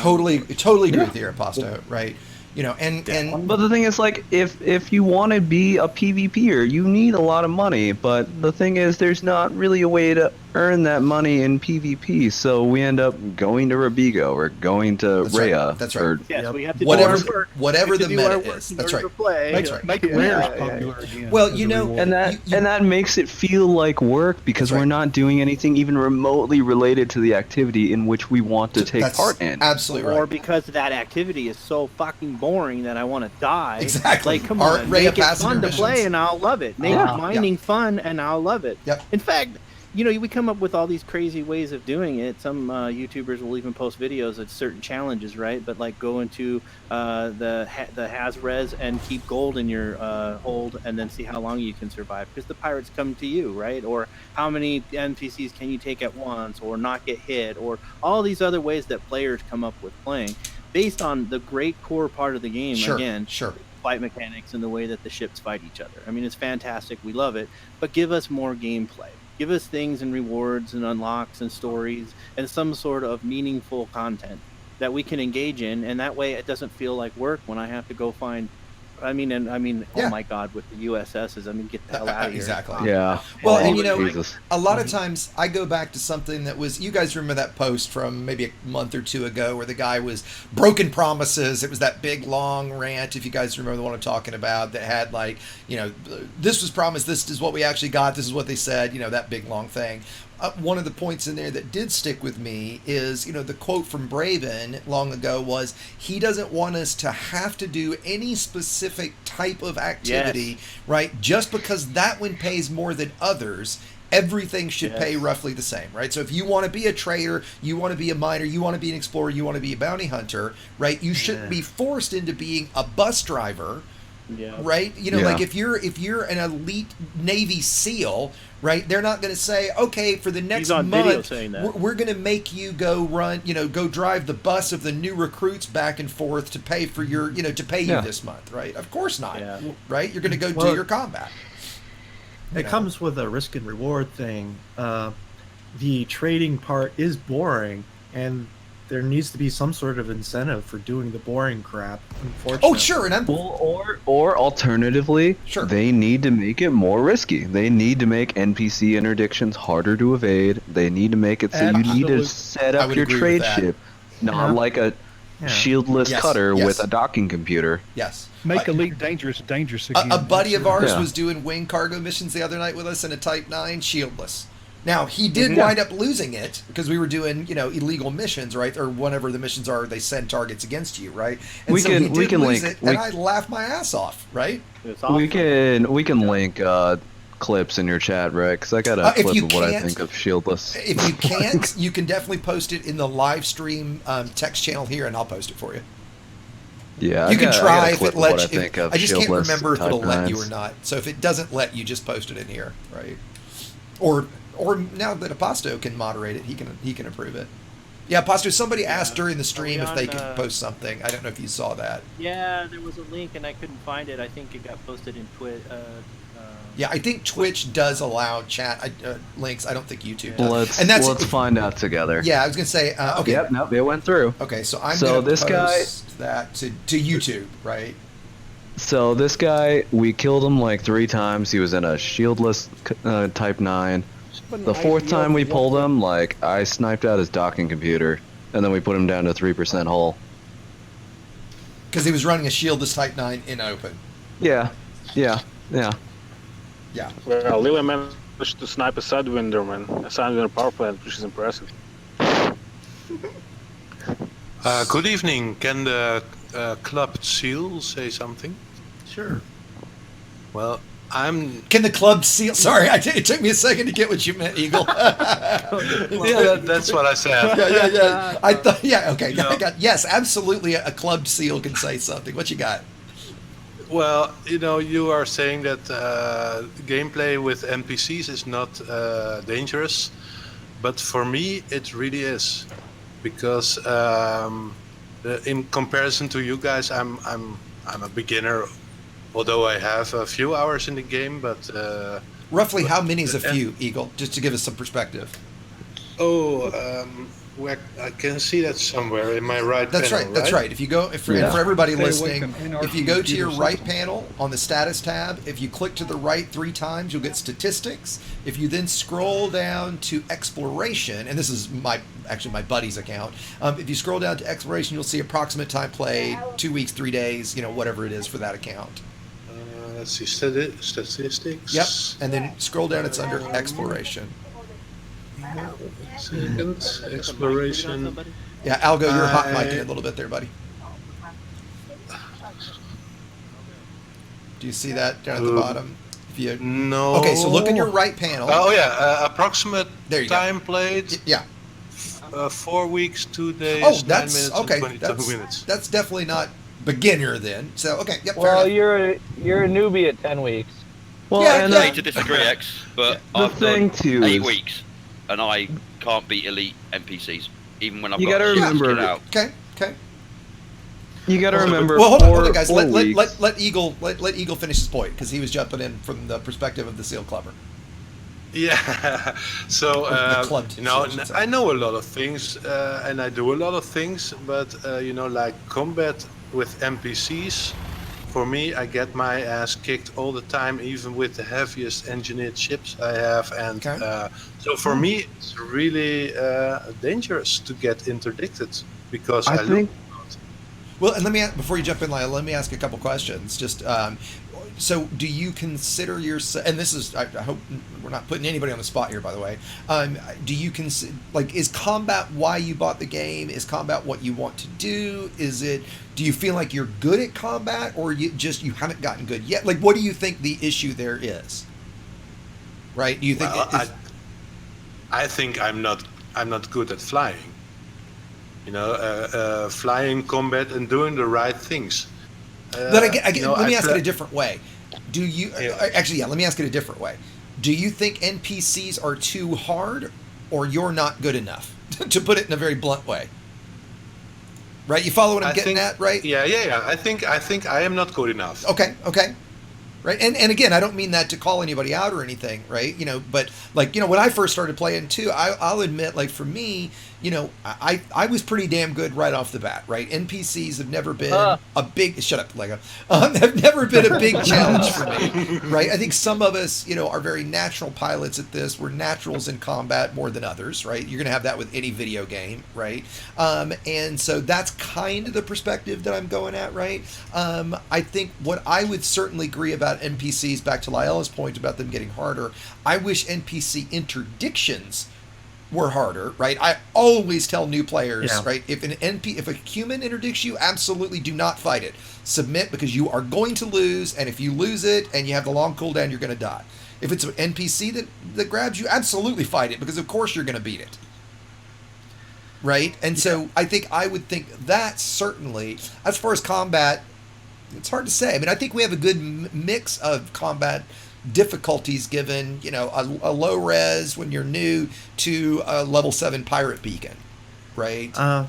Well, the skill of the NPCs should be like an anarchy system should have deadly or elite ranked NPCs. That too, sure. In secure systems, then it shouldn't have as many difficult NPCs. Sure, because they're getting run out by the cops. Progress, they stay home and stay systems, and then they start venturing out. I mean. Give you that. Yeah, a lot of these How hard MMOs is that? I mean, for them to have implement. solved it. Yeah, and you said that there's no reward or punishment for fighting NPCs, but if I want to level my combat rank, then I have to look for harder NPCs to level up. Yep.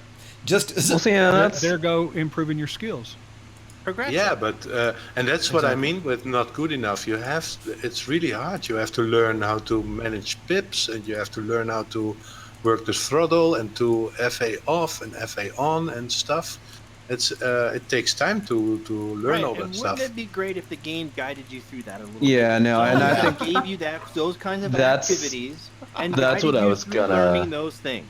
My But goodness. what you mean that Exegesis is not working for Frontier? Wait a minute.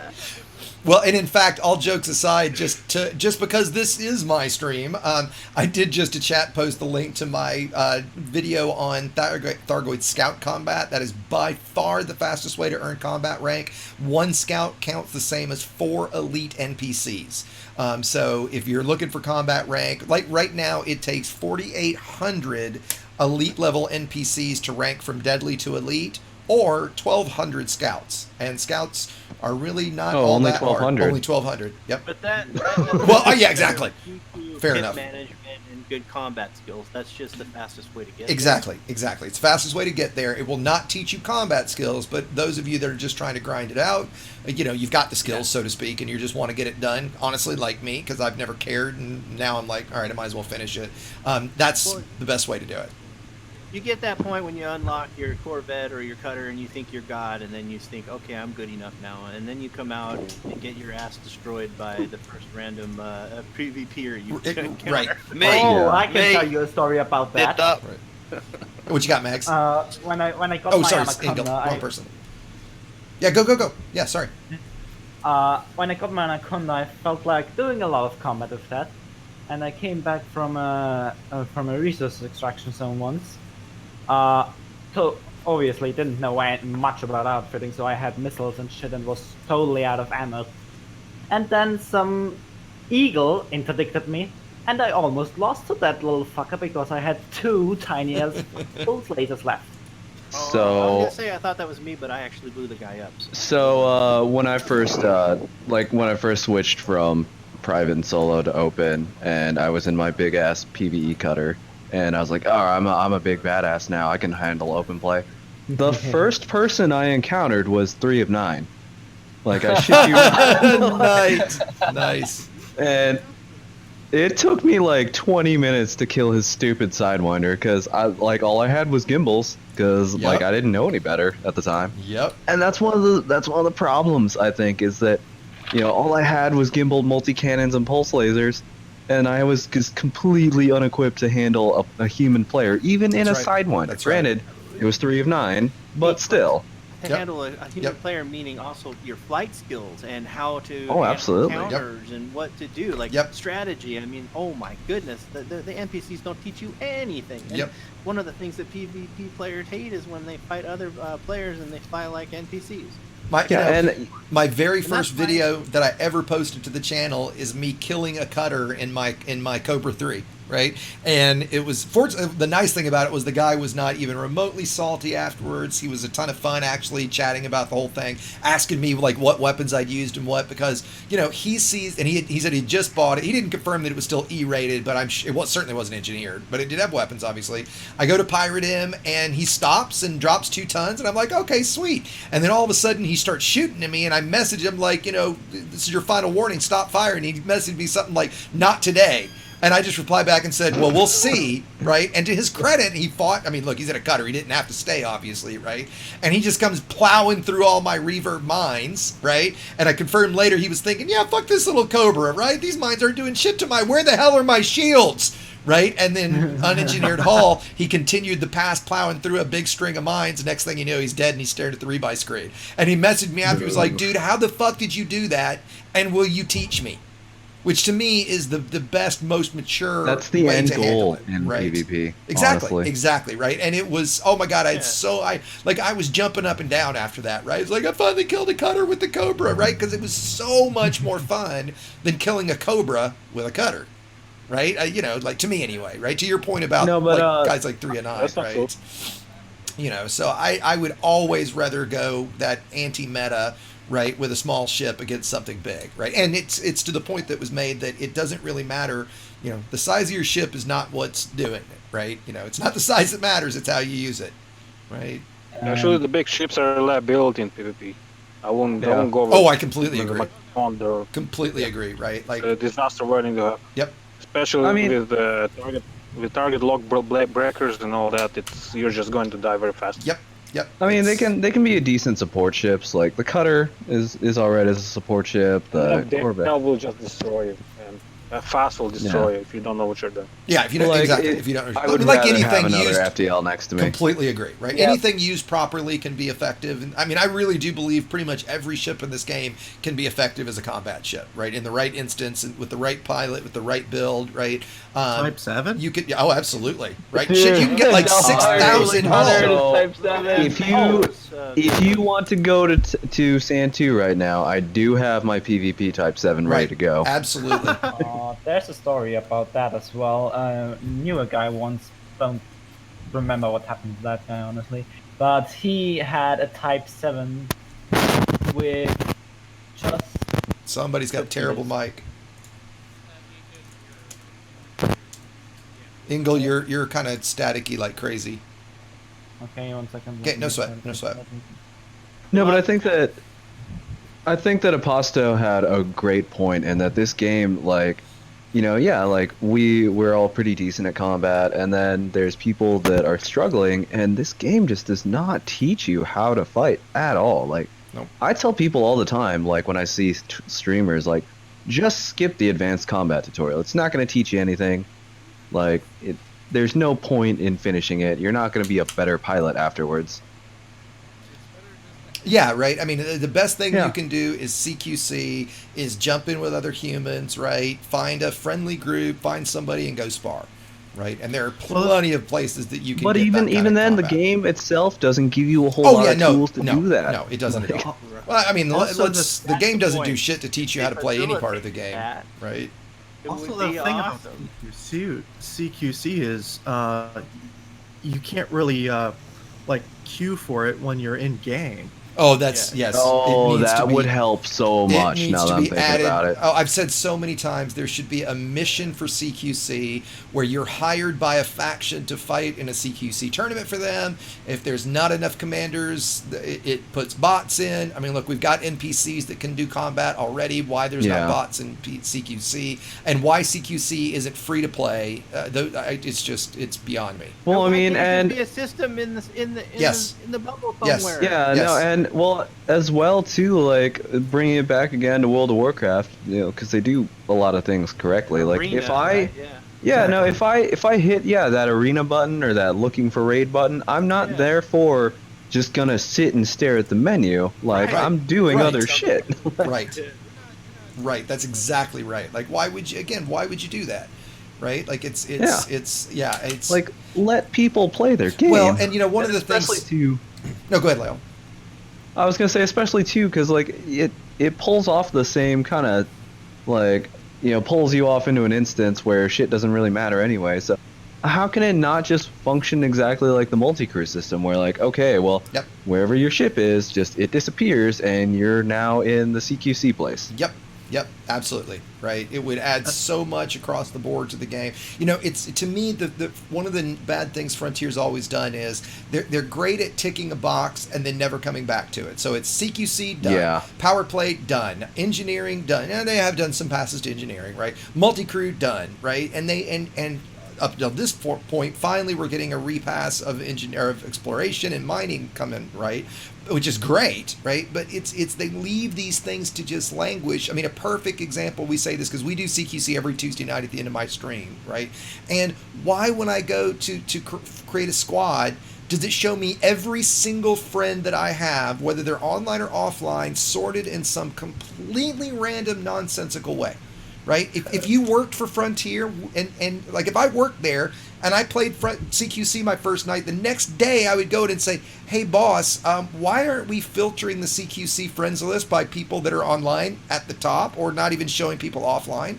I have, like, I don't know how many, I might have 500 or 600 people on my friends list, and I have to sit there and scroll, and I see somebody online. Is that the person? Nope. Scroll. No, there's another person. Nope, that's not him either. Scroll. Well, I mean, that's one line of code, right? You know, if online equals yes, put at the top, or high. If online equals no, hide. Done.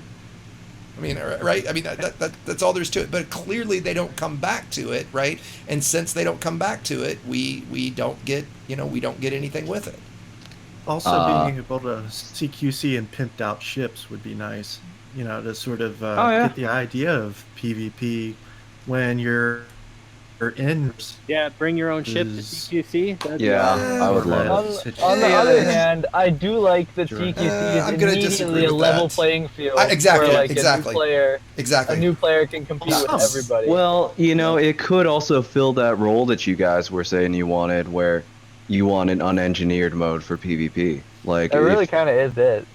Like, if that's what you want, then Arena could do that. But I think that having a replace engineering, because you have temporary engineering those, right? Yeah, but I'm saying that if there was everyone. Yes. If there was a bring your own ship, but no engineering mode in Arena, right? Especially if it was integrated into the main game, and even that paves the way for actually having credits in the main game.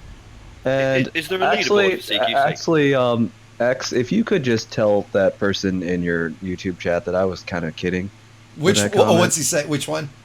He asked what groups are good to help teach PvP, and I told him nomads. Oh, well, you just told it. Hey, all right, let's all be nice, though. We don't need to be dissing all kinds of other groups. Now, if you're, the serious answer is, if you're looking for a place to learn PvP, I'm going to throw out level 11 in the sense that we've got some guys we can introduce you to. Level 11 is not a PvP group, but I and several of us that are admins here know a lot of the PvP guys. We have combat mentors. We can steer you in the right directions, right? Because there's lots of great PvP groups out there, right? Just to give that an actual serious answer. But also to throw out there, find your friend and go and practice. Make your own group. Well, just go shoot somebody. You will learn a lot by fighting, Maztec and Yamato. Not really. They're just going to smash you and laugh at you and then tell you how stupid you are. Well, that's exactly. You need to fight somebody that's willing to spar with you and work with you. And, the notion that you can't find a buddy that you're going to have to, you should always be prepared to eat a rebuy because A, shit happens and you accidentally get killed kind of thing, and B, it's just part of it, right? But it's very easy to find friends to spar with. Lots of people. I mean, I could probably write down a list of 20 people in a minute right now, right, that I could spar with just for fun. Say, hey, dude, can we go to 20% hull or shields down, whatever? And it's like, yeah, sure, of course, who cares, right? Well, and not only that, who's that one commander who goes out and then brings and adds even more people to the wing? I don't know who you mean. Well, even if you don't find a specific person, you can just go to Sand 2. There's always people there. That's right. Please. That's right. Go meet people. I mean, just the stories that we heard, I got into a Corvette and I thought, oh, wow, I'm really good at PvE. You can kill everything, easy button, easy mode. Let's go see some players and then get your butt handed to you. Yep. I made friends with that person. That's right.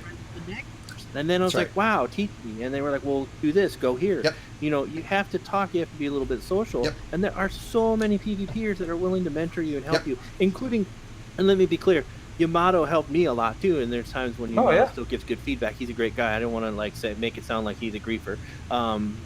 But yes, there are other PvPers that are out there just to grief and have fun and doing that, and so they might not, or they might laugh at you. But for the most part, you're going to get some good experience from all of those interactions, and especially if you have the right attitude about maybe dying a little bit, or and it always is, like you said, it's a social aspect. Like if you come at people and say like, hey, good fight, like how did you do that? Can you teach me anything? Can you give me any pointers? You'll be fine. If you on the other hand, if you're like, oh, griefer, you need to uninstall, all that stuff, of course I'm gonna be making fun of you and post your shit on Reddit. That's right. That's right. And like to me, anybody I've ever pirated, right? Like, and look, I've definitely griefed in my day, right? I've done it a handful of times, right? But I pirate a lot.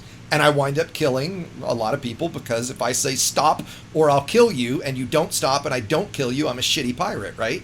So, so if they don't stop and I kill them, like I get one of three responses. I either get absolutely nothing, I get somebody screaming and cussing at me, right? Which just makes me go, all right, whatever, dude. It's a video game, calm down. Or I get the impressive one and I make a friend when they go, holy shit, how did you do that? What's your build? Will you teach me? Or, hey, that was really cool that you were role-playing and not just murder hoboing, right? And those responses, and I've made literally dozens of friends that I've started by pirating, right? That's what specifically a pirate is looking for. And the vast majority, when it comes down to it, we're all people behind keyboards and behind screens. And when you treat somebody with respect, for the most part, you're going to get that back, right? But if you start throwing salt at them, for the most part, you're going to get that back, right? Yeah. Just one more thing. You know why I'd I like to see- start up before I go. Yeah. Something that Yamiks managed about crime and punishment. Let's say someone is a really, really, really, really big cunt and murders a few hundred players just because.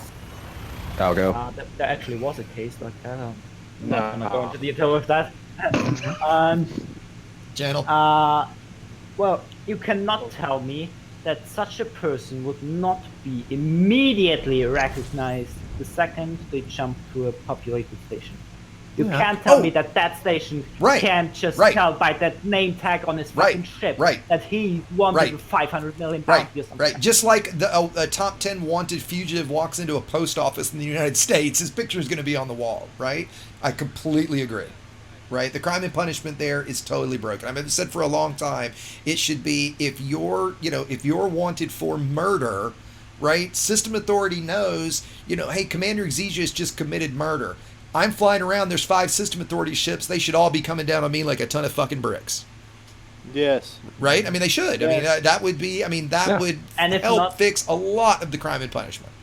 Right. It should be a manhunt. And if they don't give us that, they should at least give players the option to sort of make their own community goals to hunt a certain big ass cunt. Yeah. No, and that's one of the problems, and like one of the things that we were talking about earlier is like having player-driven bounties. Like, say, okay, well, a place that you go to and you commit, like, say, like, oh, I want this person dead. But the game's caught 10 between million. being sandbox and player-driven and story narrative and solo mode, but multiplayer. Is it an MMO? Is it a single-player game? What is it? No, and I agree. And that's gone back and forth with that and tried to be everything. Right. That again would tie into something that has been mentioned in previous streams with a council of players talking to Frontier developments. Good. If that management would be there, that would fix a bunch.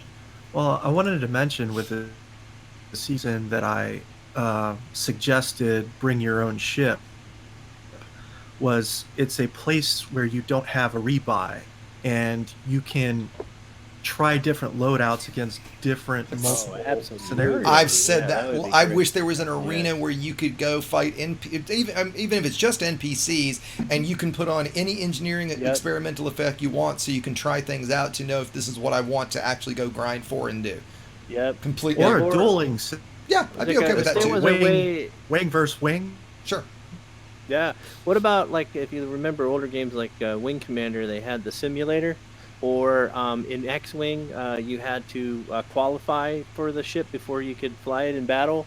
If they had some sort of try it before you buy it, or you went to like buy your ships at a showroom, and you could go into like a simulator and then equip whatever engineering, whatever loadout like you test want, drive. and then test it out.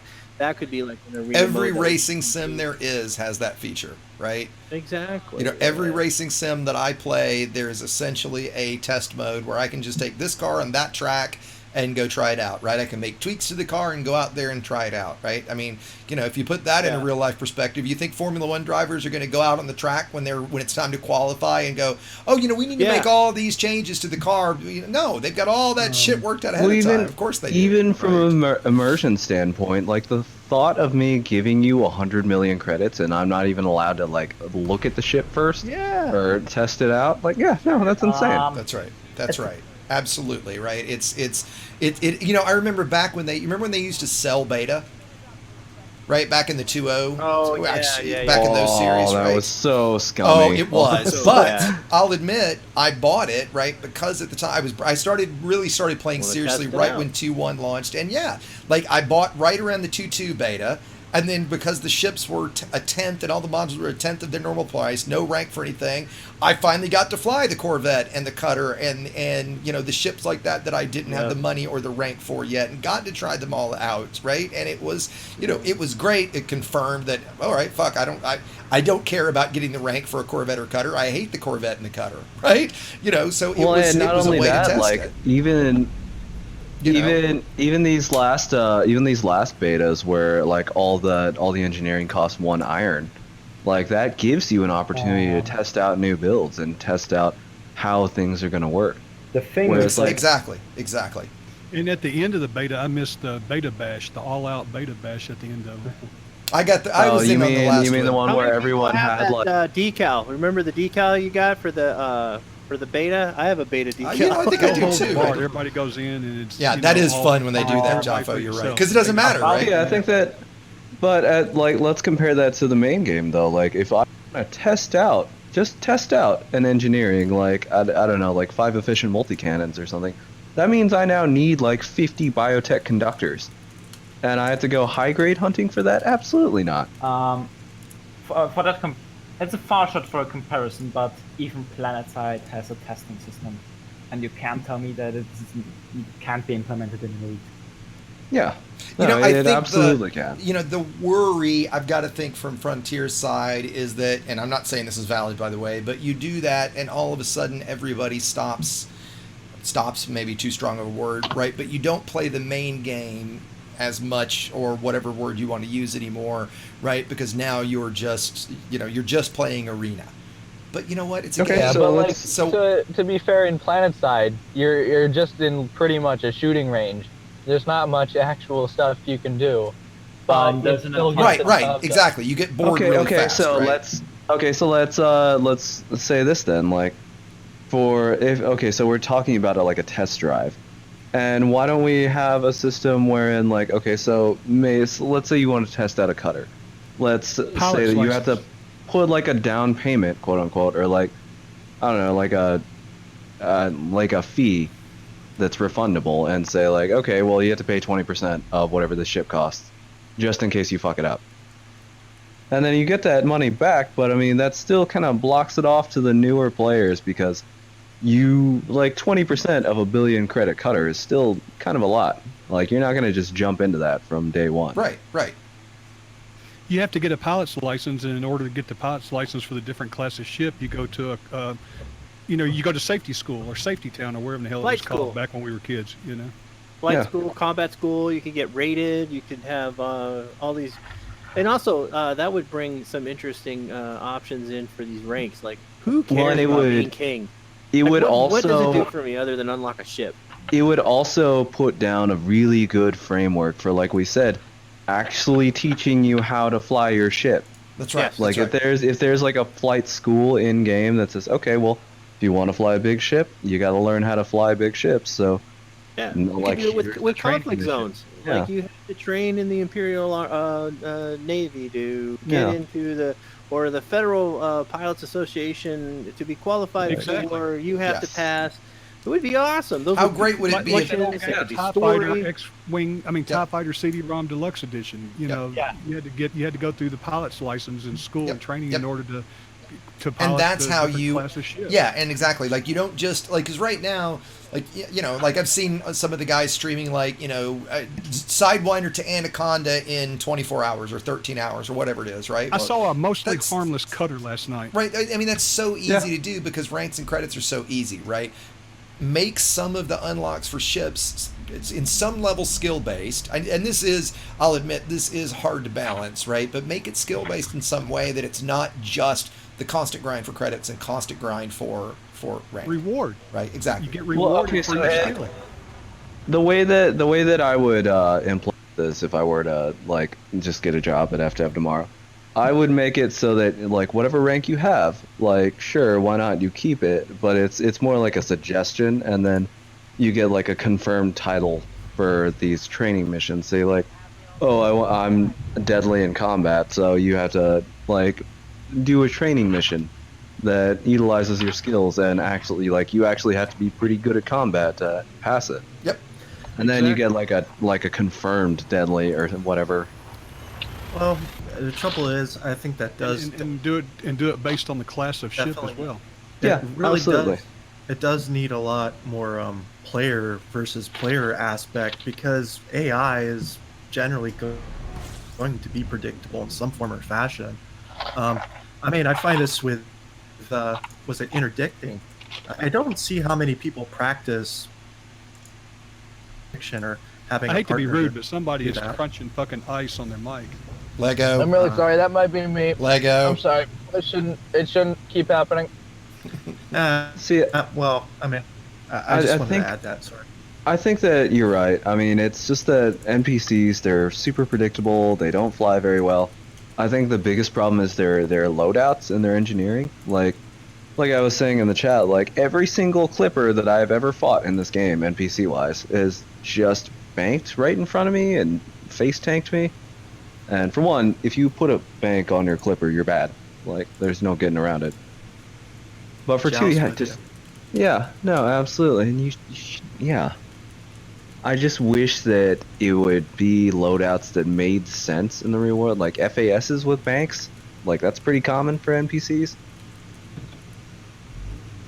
Like turreted They've done frags. better lately, I think, with some of the patches. You know, they've added engineering to some of the NPCs, and I've seen it for the assassination missions. Yes, for the assassination loadouts though that NPCs have. You're right. It's like, what the hell is happening here? Why is this a loadout? What is this? What? Yeah. Yeah. But I mean, and that's purely for assassination missions. If you go to a low res, or you're gonna see those dumb builds. Yeah, the instances NPCs are the ones, because I've seen grade 4 or threat 4 weapons fired NPCs be a little better than they used to be.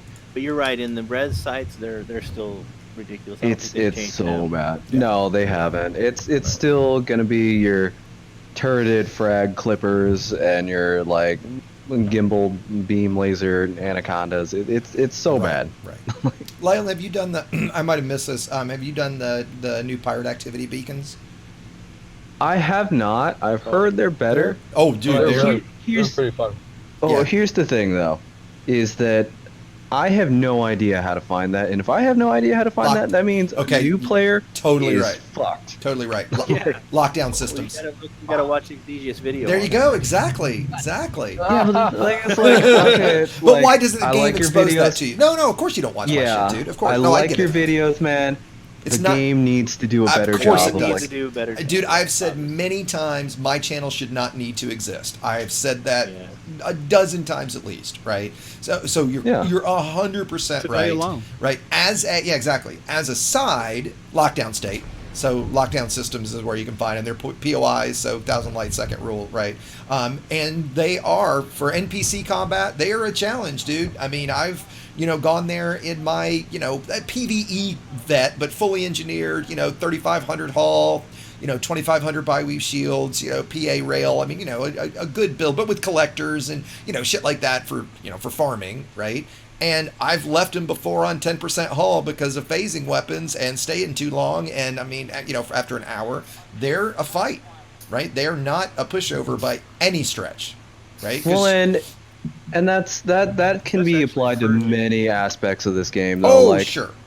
For new players, like, how the fuck do you find Guardian sites? Oh, dude, I get that. Besides, people ask on my FSD booster video all the time, how the fuck would I even know this was in the game?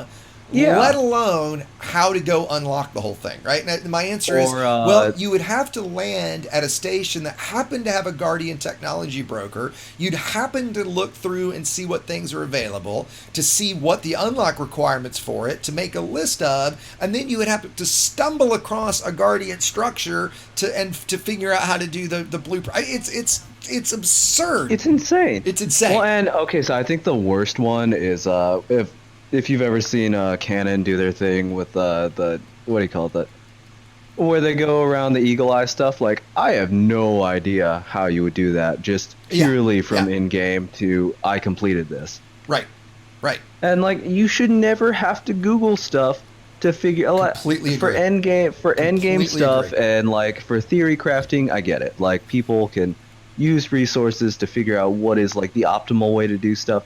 But for just getting from point A to objective, and I figured out how to do this, the game needs to do a better job at that, and it's Totally. so bad. You know what? My channel should be focused on here's how you improve your game skills, not here's how, like, I finished this morning, haven't posted yet. Here's how limpets work, right? Because there's nothing in the game that really explains what limpet controllers are, how they really work, what you do. I had somebody comment on one of my videos, oh shit, I didn't realize you could buy limpets from Advanced Outfitting. I thought you could only synthesize them. Right? I mean, right? And I laugh, and oh god, how brutal is that, right? You know, and I feel bad for that guy, but at the same time, he's right. Nothing in game tells you when you buy a limpet controller that this is where you go get limpets. Nothing in game tells you the mechanics of how limpets work and what they do, and all. I mean, nothing tells you that kind of mechanic, right? You know, it's all, and I think that in some ways, I think Elite is good for the fact that it actively hates you when you're new to the game. Right, but there is way too little tutorial. The manual has where to find limpets. And fair enough, right? But nobody reads the fucking manual. Yeah, but it's down too far. It's not. Put it in the game. The thing is, manuals are not the way that people play games anymore. That's right. Like when you're, I agree on that too. No, but you're right, Jaffa. I mean, you're definitely right. And, yeah. Originally, for instance, when you're hasn't been updated since 2.4 either, too. So I don't know what the hell. But the thing is, like, whenever, for instance, like, let's play a modern game, like Battlefield 1, for example. Like, the way that I learned how to play Battlefield 1 is not by reading a bunch of stuff online. It's by playing through the single player campaign. That's right. Yep. But wait a minute, because you got to look historically too. When Elite came out, part of the game was the manual. Part of the story absolutely. You had to read in the manual. But the thing is, we're not in 1984 anymore. With the lore and the story in the background. This is Elite, and that's their style, so they were holding on to that too a little bit. Well, and there's many things that this game needs for like modernization. Like Squadron should have been a thing from day one. Like EverQuest 1 got guilds right 20 years ago. Yeah. Well, the thing is, I think it's still identity crisis in this game, and originally the thought was it's a simulator. Played a simulator like X10 or X11. Oh, they do not tell you at all what that's to why do. you need manuals and blueprints and stats and all that. That's part of the gameplay. That's part of the fun of having that game, and I get that. Exactly. And I don't want it to go away because I think that also is. Well, I don't want the simulator part of this game to go away. But at the same time, think about like the flight mechanics and the simulator part of this game is what makes it shine for combat and for all the fun. I'm flying a spaceship, man. I don't want. But at the same time, like Flight Simulator 10 is not marketed as an MMO. Like that's the big counterpoint I would. Well, what is this marketed as? That's the problem. Well, yes, it is part MMO. It's part space sim, and yeah, you're right. It does have a kind of identity crisis there, but it needs. Yeah, it needs to have a few more MMO elements to it, and Squadrons is a step in the right direction. Like, I think a general chat would really help this game. Like, as much as we all ignore it in Warframe, like, just a place where we can ask questions in game. Like, how the fuck do I get limpets, for example? Right. Up in game. Right. Like Discord, it should. You go watch one of Exegis's videos. No, but it's too single player in that regard, right? Well, even an open player. Everything that Discord does for us should be in the game. Right. Yeah. Right. Yeah. I've been. Allow me to begin for a second. Yeah. Go on. I've been on the forums for a very long time before I got banned. Finally. Finally, I love that word. The problem is that you guys are a minority, and the majority have a completely different opinion and all that. And they don't want the general chat. Oh, in chat. Okay. And they don't want the general chat. They don't want MMO features in this game. So you should read the forum and other. Yeah, but you know what? I can agree with that. I can too, but unfortunately, that's the case. But the here's majority the of the game is ruled by all this. Okay, so those kind of people. I'm not I would gonna say agree it on the stream, but no. I would agree that you're right about a lot of it being ruled by the forums, but I also would disagree that the forums are the majority of the players. I think the forums are an unfortunate vocal minority. It's not the majority, but they're the most. They're the powerful. The they're most the vocal. Yes. I agree with that. Yeah, it's not the one who's there. They have the influence. And, that's right. Unfortunately, if Dev listens to them more. That's right. It's the backers, like the you alpha were saying, backers, and all those. Yep. The thing that is I got banned from whatever reason. Doesn't matter.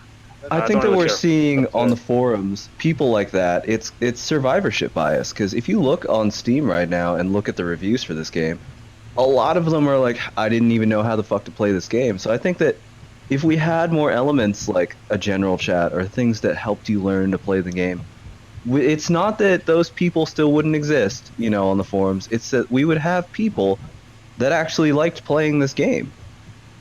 Yep. Like, we would not have driven away a lot of potential players. You know, and sadly, and I know some here know the story, sadly, the quote-unquote subreddit Discord, you guys all know the one I'm talking about, right? Given that how toxic that place is, and that it's basically gotten it's been by its leadership burned to the ground at least 3 times that I know of in 2 years, and had to start over and over again. There isn't a good kind of official core place for people to go, right? You know, for those kind of things, like right? It's not just there; it's pretty much everywhere. If you go to the Steam forum, it's the same thing there. The moderators over there are powered by FDev, and they use their own opinions, their own views, the game mode to make decisions like banning. Like, they banned my videos, and my videos are not against the rules of FDev. Oh, dude, okay. If you guys saw the video Yamiks and I did on the Challenger review, right? You know, where, you know, Yamiks' typical play style, and oh my God, Exigeous cursed in it too, right? Yamiks posted it in the forums. It was a 7-page thread on how Yamiks was getting around the forum rules by posting a link to a video with naughty words in it. I'm not kidding. It was 7 pages. Right, and on page 3, one of the mods jumped in and was like, one of the mods jumped in and was like, and Yamiks asked before he posted it, right, because of the content that's in it, right, and the mods were like, if you post a link to something, that is totally fine. And on page 3, the mods chimed in and said, this is totally fine. It went 4 more pages of people crying about it. Right, like 1 or 2 people tried to actually discuss it. You've never heard a dirty word in your life. Are you kidding? And look, I completely can understand how Yamiks might not be somebody's sense of humor. Totally get that. I think he's funny as shit, but I could totally get where somebody would have a negative reaction to that. But really, we need 7 pages of discussion on how this is getting around the parental filter, and this is a family-friendly place, and this is getting her on and on and on and on. It was just like, are you kidding? And I was like, you know what? This is confirmed for me why I will never post in these forums again. And funny enough, the one time I broke my damn rule, Kotaku quoted me, which I thought was pretty fucking ironic.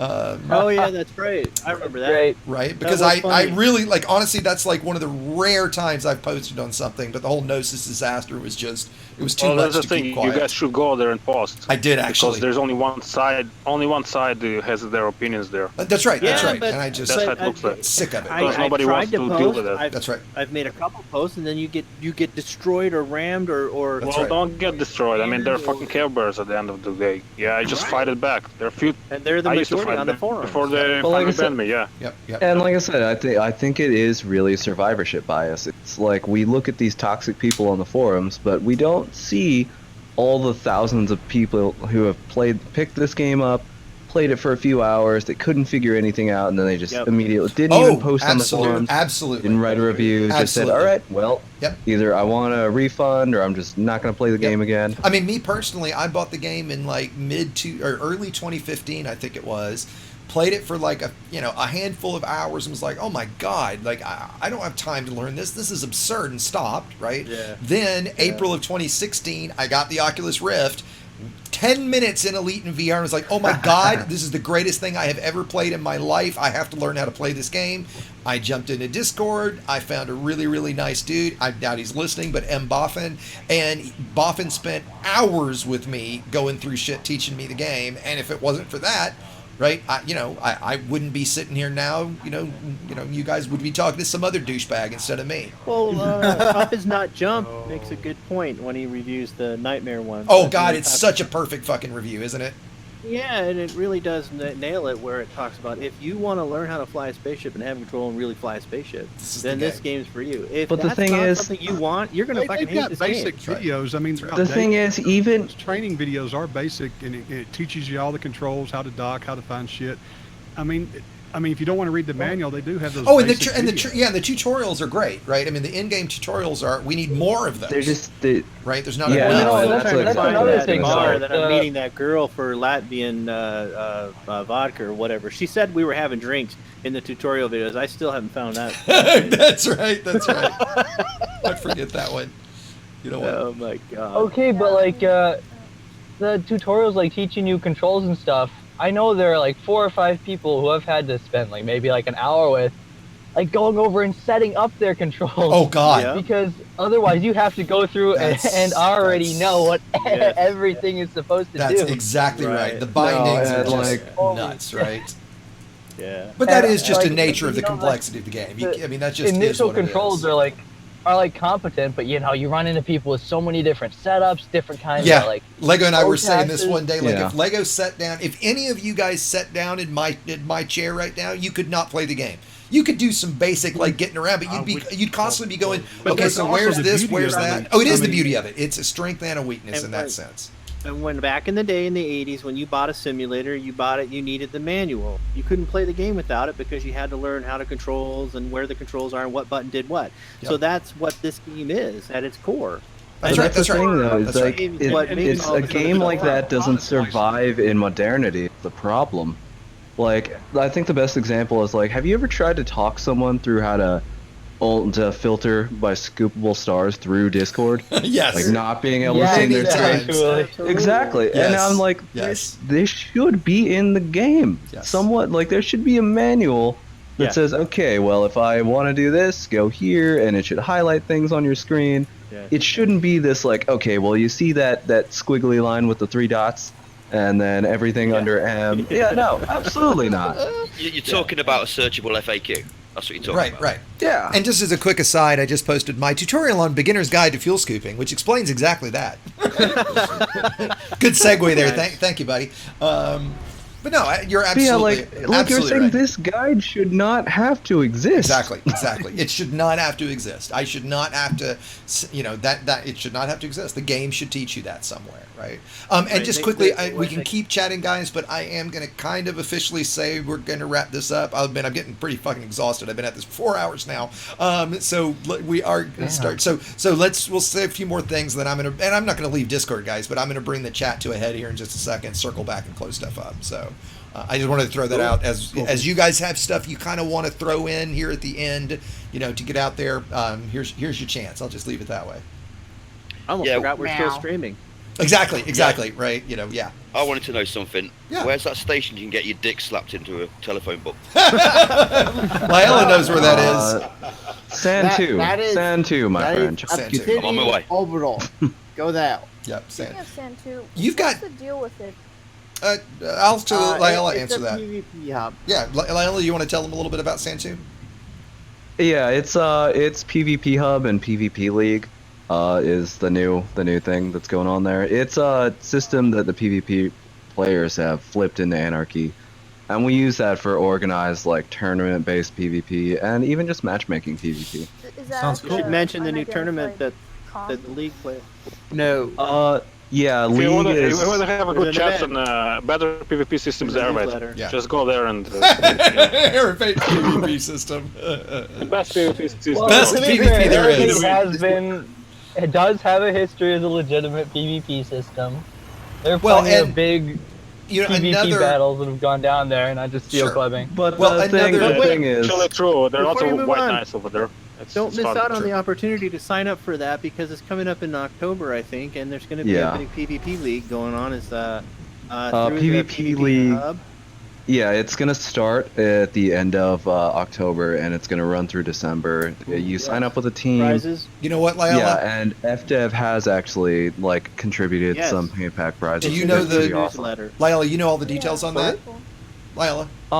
No, but if you go to the PvP League Discord, let me get the link to it. What I'm getting at is I'd love to do a video on that for everybody. Yeah, but the current the newsletter that came out today from FDev highlights it and goes over it and creates links for the hub, the Discord, and the forum link that goes over the rules and how to sign up. Excellent. I'll do it. Yeah, I just whispered you the link to PvP League. Perfect. Thank you, buddy. Want to drop that?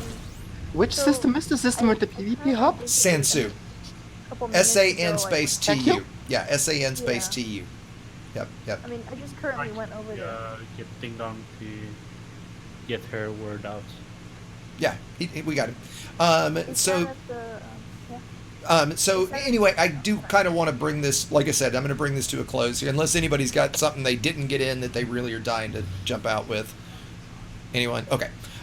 So, I do want to, I'm going to take this back to a little bit just to where the whole beginning of the stream started with the chat with Ant and Yamiks and DJ, which is, specifically about credits and open, right? I'm just going to end with, I still maintain that buffing credits specifically to combat pay is desperately needed. One of the things Frontier needs in a big way is they need Chapter 4 to be a massive win. And I only slightly mentioned it before, is that I really worry with the losing of board flipping, right? That's going to be a major cut to the efficiency of credit grind for the most part, right? Right now we're making really good missions or credits doing wing cargo missions. If you guys are looking for good credits, that is definitely for the most part. I mean, that can be a little tricky to find, but that can be great pay, right?